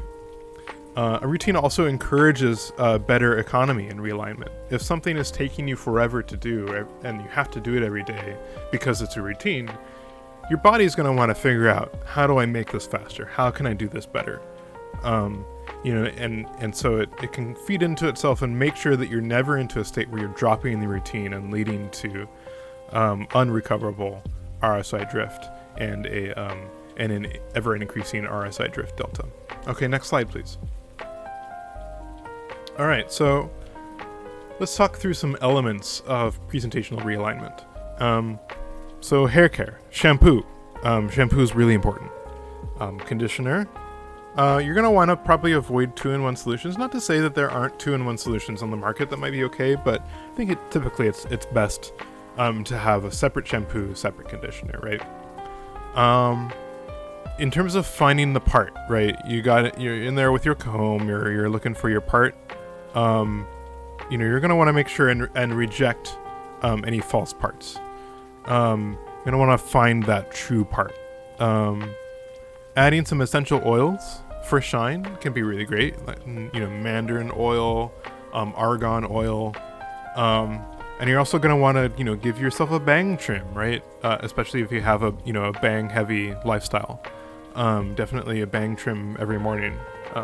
Just like building that into the routine as an element of your routine is going to lead to some great impact, I think. Next slide. So another element is going to be tooth care, right? Each tooth, you're going to want to individually brush these. And that sounds kind of silly. Like, I don't mean like it sounds. I'm not saying, take each, I'm not saying take each tooth out of your mouth or whatever, and like get in there with a magnifying glass and forceps, and I'm not saying like, take the floor scrubber to them, but I'm saying, take care when you got your your toothbrush in your mouth there, make sure you're spending time to get on each side of your tooth as much as you can. You're gonna want to floss and wipe your teeth. You're gonna want to do tongue care too, right? That we often think about the tooth and we don't think about the tongue. So tongue care, important. You're also gonna maybe look at a retainer. A retainer can help reduce overnight RSI drift. But also really important, you're gonna want to make sure and keep that up to date with your mouth shape by visiting the dentist early and often. And you're also gonna want to keep that fucker clean, right? I think a dirty retainer, an out-of-date retainer, can be a powerful source of malevolent energy feeding back into this RSI drift problem. I'm drawing a lot of cycles here, right? Everything's a cycle. Okay. Another thing, element here, it might seem like overkill, but you can check your bite pattern against master records. Like maybe, get something soft, a nice soft material, a nice soft piece of paper, and just like bite down on it, like a little post-it note, right? Bite down on it and keep a record of your bite patterns, and sort of you can notice, right? It's not going to maybe be any one day over the other, but if you're starting to notice a pattern over time, it can be a nice warning sign that you need to maybe get something checked out. You need to look and get an idea of, something wrong inside of me that is manifesting as a bite pattern delta that's potentially outward expression of some sort of RSI drift. And just to as a little addendum tip here, put in glass of milk in case of tooth falling out. That can keep the tooth fresh and so you can get it re-implanted. Next slide, please. Okay, next element here is going to be skincare. And this is going to be a lot of detail work, right? So it helps to be really detail oriented. You're going to want to balance your chemicals, right? pH level, right? pH plus and pH minus. You're gonna want to balance the pH chemicals, and you're going to want to do temperature treatments too, right? It's not just about chemicals; it's also about temperatures. And it's really all going to be about building a beauty regime. And I want to kind of call back again to the garbage in, garbage out principle, GIGO. Principle. The idea is that cosmetics are there to build perfection on top of perfection. If you're starting out, right, with a poor face, with poor skin, you're starting from a negative, cosmetics can only do so much, right? It's garbage in, garbage out. You really got to focus on getting right in there detail, making sure that your skin is of the utmost quality. Because you can put cosmetics, you can apply cosmetics, but that's only going to be sort of an overlay, right? If you're starting with a garbage face, right, you need to work on that, right? You need to get to a place where you're not starting with garbage, so that you can build perfection on top of perfection. Otherwise, you're just guaranteed with garbage out. Okay, next slide. All right, so ears, nose, throat, right? We hear this all the time. Another important element. And this is really going to be micro adjustments, right? Make any necessary micro adjustments. It's one of those things where taken as a whole, taken in collection, it's going to have a big impact. Maybe, any one micro adjustment you might not notice. But again, it's all about like chipping away at that RSI delta bit by bit. Okay. Yeah, so basically, physical drift is going to occur here over time, and you must synchronize it with your RSI. I just wanted to point out that your throat, that your throat is a real problem area, so you might want to work on that. Okay, and then ears, nose, throat. What about neck down? Well, a standard uniform can help, right? something that's predictable, standard. And you can also, build in height gate adjustments into your footwear. I want to give an example here. Marilyn Monroe famously cut off one of her heels to give herself a sultry walk. Next slide, please. All right. So in terms of composing a presentational realignment routine, you must consider all element categories from the previous slides. There are no negotiables. Why is this? RSI drift is inevitable. Your goal should be to make improvements on your presentational realignment routine to achieve negative delta in RSI drift over time, right? You can chip away at this. It's really important to use all of the tools in your tool chest to make sure the inevitable RSI drift that exists, that you're doing something about that. The key, as ever, is consistency. And I think in comparison to the other topics, I just want to point out this one is important, right? Loss of a routine may lead to unrecoverable RSI drift. We do not want unrecoverable RSI drift, right? That is the last thing that any of us wants, right? Losing ourselves to the psyche. No, not for us, right? Okay, getting carried away here. Okay, next slide, please. Okay, so, example. Here's an example presentational realignment routine, right? Install a ring light in your bathroom. Put a wetted towel on your face, a moist, steamy towel. You're going to want to get that towel as hot as possible. And then immediately the ice cubes go on the face, right? Hot, cold. Heat, cool. You're going to want to do a double cleanse, right? First, oil-based, immediately followed by an oil-free cleanse. Next, you're going to want to go in with an exfoliating scrubber. And by exfoliating scrubber, I don't mean, like a exfoliating cream, like with little microbeads in it. I mean, like, you're going to want to get in there with like a scrub brush, right? You're going to want to like exfoliate that, right, off your face. Next step is going to be, use your magnifying mirror, keep your ring light focused, right? Get your magnifying mirror and get in there with a pair of tweezers. Then sunscreen layer on, eye creams, nose cream, upper lip cream, all over face creams, although, the rest of your creams at this point. And then you're going to want to throw your sunscreen layer 2 on. I think at this point in this example, I said, okay, we're out of time. We got to finish the rest of the stuff during breakfast. If you have time as you're like, eating your toast, etc., to throw on sunscreen layer 3, great. Just know that like you might not always get to the end of routine. That's sort of the point of building a routine and improving it over time, is that you can improve the the amount of territory that you end up covering. Okay.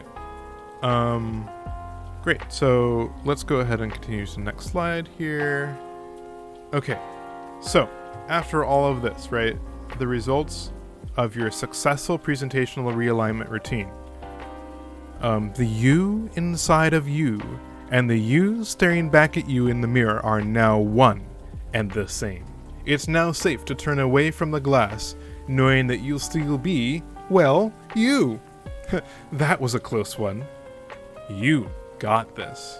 Okay, next slide, please. So, synthesis. So now that you understand the purpose of a morning routine and the 4 core functions of awakening, rejoining, input-output, and presentational realignment, it is up to you to synthesize a morning routine of your own, or perhaps improve upon the routine that you already have built for yourself. Okay, next slide. So that brings us to some conclusions. So I want to just say, morning routines help us to face the endless parade of the days in our lives. Every morning routine is different and personalized, but it must be composed of elements which perform 4 core functions. The 4 core functions that we shared just now, right? Awakening, rejoining, input-output, and presentational realignment. And a successful morning routine means a happier, healthier you. And I'm going to want you to remember each night as you go to sleep, you're just a few moments away from your next morning routine. Next slide. So I want to thank you for your attention during this presentation, and I really hope that you were able to learn a little bit about how, but more important than how, why the first few hours of the day are spent. And that's my presentation on morning routines. All right, so let's go ahead. I'm gonna cycle the music here. Let's pop out of our PIP mode, exit presentation and presentation mode. So yeah, thanks to presentation and presentation technology, we were able to dive in, and hopefully that was a great example of the sorts of presentations that you can come to expect as we continue on, and hopefully you are able to find great value and benefit from the content that I cover in this channel. So yeah, like I say, that does conclude our picture-in-picture PIP presentation. Okay, so let's move on here. Next slide. So, how to get involved. Let's kind of go through your various options here. So number one, follow on twitch.tv. This is going to be, primary. Oh, thanks for the claps, Mathis Power. Really appreciate it. Applause means the world to me. And in fact, I'm gonna give the treat of lovely little Liam here. Thanks again for that applause. That's very meaningful. Okay. Let me actually. Okay. Yeah. So great. So getting back to this. So follow on Twitch TV. So why are you gonna want to follow? There's a lot of benefits for following, right? First off, earn instant channel points. And we'll get back to this in a second. It also means that you won't get left out of future streams, right? However you wish to be alerted, however you set up your Twitch notifications, you'll know the moment that I am streaming. And it also means that it enables me to grow my brand and invest into the channel. And so getting back to this channel points question, right? Channel points is yet another one of those features that is available to Twitch affiliates and Twitch partners. And unfortunately, I'm not able to become one of those unless I meet certain thresholds, including for the minimum threshold of 50 followers.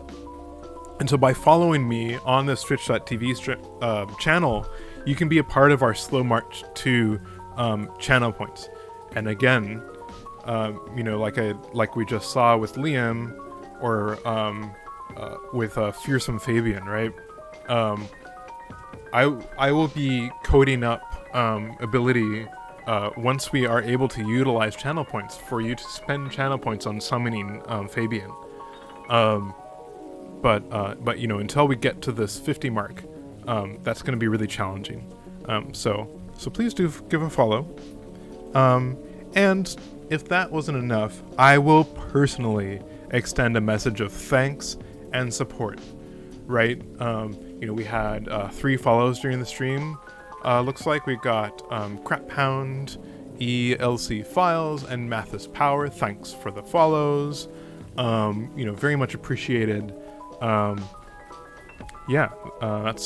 That's that. Okay, next slide, please.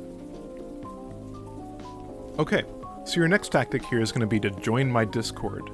Unfortunately, I've been all eyes on the stream, so I'm not sure if anything is happening in the Discord. If I need to go in and moderate everything, but there is a link to the Discord here. You can't click this here, but you can click it in my channel info, my profile about me info. Please do join me. It's super minimal right now, but we will be definitely expanding into it. So why join it? There are many benefits for joining. You can connect with the community at any time, right? You don't have to wait until I'm streaming. You could connect with the community immediately. It's at your fingertips with just a touch, right? Kiss the link with your finger on your phone and enter the Discord, and you're right there. And you can use it to suggest topics for future presentations. Sunil _. Thank you for the follow. This is very meaningful for me. Thank you. I'm gonna throw some bubbles in here to celebrate. It really, again, it really means the world of difference to me that you followed. And again, we're really all about getting to that big 50. So yeah, so feel free to drop in the Discord, suggest topics for future presentations. You can even ask for Microsoft PowerPoint tips. Happy to share, again, my 20 plus years of experience, and I'm sure that we have many Microsoft PowerPoint aficionados already in the community that would be happy to share their tips and tricks and power tips. Or, feel free to just hang out, right? There's no need to have an agenda, right? You can just hang out. It's fine. Nobody's gonna come and evict you for hanging out. Next slide, please. All right. You're also gonna wanna check out maybe my Twitter page, twitter.com/gmat440, otherwise known as @gmat440. So why follow me on Twitter? Well, let me tell you. There are many benefits for following me on Twitter. One of those is that I will occasionally share content from upcoming streams. I actually did this. If you were following me already before the stream, you will have seen little sneak peeks of a couple pieces of content. I will also occasionally share personal news and scheduled updates. And the other great thing, it's sort of like a PowerPoint slide where you never know what's going to be on the next slide. You never know just what I may tweet next. Really exciting, folks. So I will also respond to your tweets as time permits. This is not a contract, by the way. Don't hold me to this. I'm as busy as the next person. I do have a day job, and I may get many tweets, but yeah, it's I will definitely respond to your tweets as time allows. Please be respectful. Please don't, send me pornographic imagery or anything like that. Please, really, I cannot stress that. Please do not do that. But you can use the fuck word. That's fine. Just don't send me, pornographic imagery, etc. Next slide, please. All right. You're also gonna want to follow me on Instagram. And that's going to be instagram.com/gmat440 again, gmat440 on everything, basically. And so on Instagram, why follow Instagram? Well, let me tell you, it's because there's many benefits for following me on Instagram. I will occasionally share content from upcoming streams. You might have seen that, again, if you checked out my Instagram. But another great thing is that I will occasionally share relevant content as Instagram stories. It's a really great feature of Instagram that I'm getting more aware of and starting to make better use of. I also particularly recommend Instagram for my more visual learners in the audience, right? I think Twitter is not that Twitter doesn't have images, right? I haven't banned images from Twitter.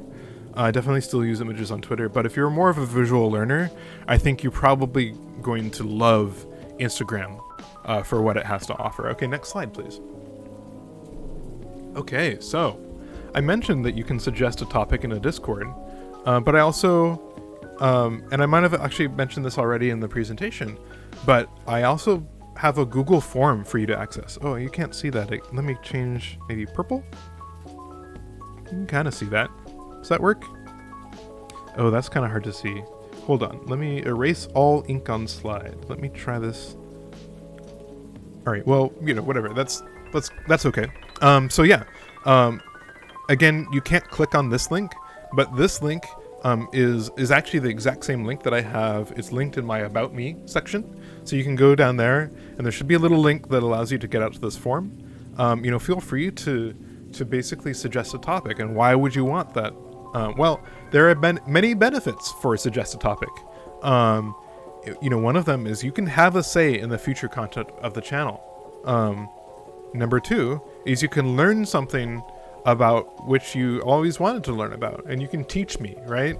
You can also help me to discover new topics to present about. Maybe it's something that I never considered because of my own, personal experience and inbuilt biases. You can really introduce new topics for me, which I will be forever grateful if you were to do that. Also, let me know. There's a field for you to drop your name or handle or whatever. I can definitely credit you for the suggestion, only if you wish. Leave that field empty and it'll be our little secret. But I would love to give you credit. And like I mentioned earlier, right, reach out in the Discord if it's something where you maybe don't want to share something for free, but you might be looking to enter into some sort of financial partnership for an idea or set of ideas that you might have. A storybook of ideas. Happy to do that as well. But if that doesn't describe you, definitely feel free to just stop by, use the form, and use that as a mean to suggest future topics. Okay, next slide, please. So, great. In conclusion, let's review together. So what all did we cover on the presentation today? What did we learn? First off, we talked about the IDI principle, right? Oh, let me change the color again. How's that? Red? Okay, so IDI principle. And by IDI we mean ingestible, digestible, irresistible, right? We want our it's sort of like food entering the human body. We want our content, in order to get in your body, you need to be able to ingest it. And it needs to not poison you, right? Then it needs to be digestible. It needs to go through your guts. And then finally, it needs to be irresistible, right? You can't but help, but be tempted by the content in the presentation. Next slide, please. I'm sorry. Next bullet point. So we also learned about the GIGO principle, the garbage in, garbage out principle, right? If you're starting with garbage, the only possible output is going to be garbage. You're not protecting yourself from garbage out by not putting garbage in. But if it's the fact that if you put garbage in, the only thing you're ever going to get is garbage out, right? Okay, content lubrication, right? We talked about the importance of whatever your content is, you're going to want to reduce the friction and increase the level of lubrication to make sure those ideas slide right in, right? Okay, next bullet point. We talked about assets, tools, and social, right? The three honeycombs, I like to call them. We also talked about slide authentication, and I think we all became a little bit of an expert on authenticating an authentic gmat440 slide versus a knockoff, a ripoff brand. And then finally, we learned about morning routines, right? We had a whole presentation within a presentation where we learned about morning routines, the how, the what, the why, where, how, and when. Okay, next slide. What else did we learn? Well, we learned a few things. We learned that I will become the top streamer of Microsoft PowerPoint on all of Twitch TV. And we learned I will risk everything to do it. We learned that I will make you believe in me. And we learned that you will be along for the journey. The journey that began with this single presentation. We've already brought you along, right? We've brought you here. You're a part of this journey. Okay. So next slide. Let's go ahead and chat stream schedule. So this is something. So The current plan is to be streaming each Saturday at 3 p.m. Eastern Time or noon time Pacific. Again, check your world clock if you don't live in one of those two time zones, and you can look up the time that translates to you. I want to point out, though, that this is absolutely subject to change, right? That I'm still trying things out. I'm still seeing what works. We'll see. We'll see what I land with. But this is the idea so far, is that, 3 Saturdays, noon if you're on the West Coast, and, all the way around the clock, depending on where you are worldwide. And please, feel free to let me know what times we would prefer. I'm always happy to explore different times. So see Twitter for any communications on changes. I will try and put those out in various channels and Discord and stuff. But Twitter is going to be, if there's an announcement, I will make that announcement on Twitter for sure. So I'm still getting in tune with my body's biorhythms. I want to make sure that I'm streaming at the right time for me, right? There may be many right times to stream, but I'm really looking for a right time for me. Oh, looks like we got a last stream in there. Let's flash that one. Okay. And finally, I did want to mention that I will be off next Saturday. So I'm planning on streaming every Saturday, but next Saturday I'm taking that time off. Very important. So it'll be 2 weeks' time that we reconvene, which is going to be the 10th of April at 3 p.m. again, ET, noon PT. So mark your calendars. Will I see you there? I hope that the answer is sincerely yes. Right? Would love to see you at my next stream. And thanks, Craphound, for that last stream message. That leads in nicely into my next point, which is my promise and pledge to you. So, my promise and pledge to you, the superfans, is that after 9,410 days from now, I will cease streaming forever. And that's the gmat440 guarantee, right? 9,410 days from now will be my final stream. After 9,410 days, I will no longer stream. And that is my promise and my pledge to you. And that is the gmat440 guarantee. Let's see this once more. Oh, again, like it looks like these numbers are off. It's an accounting error. We'll figure it out. We'll work through this in the books. But just to remind everybody, that's going to be 25 years, 9 months, 5 days, 5 hours. Okay. So, very finally and lastly, I just wanted to thank everybody for attending this presentation. It really means the world to me that you attended. And also thanks and hello to everybody who's watching along on the VOD. It means the world to me that you took the time. And I just want to take the last moment here to say, that I hope you have a great day. All right, and that's gonna wrap it up for us. So yeah, thanks for coming along. I will see you on the Discord. I will see you on the Twitter. Thanks again for the follows during the stream. Craphound, ELC Files, math_is_power, and Sunil_. Thank you all for following. Thank you for getting in on the basement floor. I hope to see you grow with me as I grow and as the channel grows and as the brand grows. Oh, Sunil, right back at you. Thank you for participation. Math is power, thank you. Oh, looks like we got a kind Liam request here. Liam? You there? Here's Liam. Great, fantastic. Oh, and looks like we got some kale in the chat. Good, thank you. Remember, eat your greens, eat your lentils, eat your apples. And with that, I will leave. I will leave everybody with that. Thanks for coming along to the stream. The end.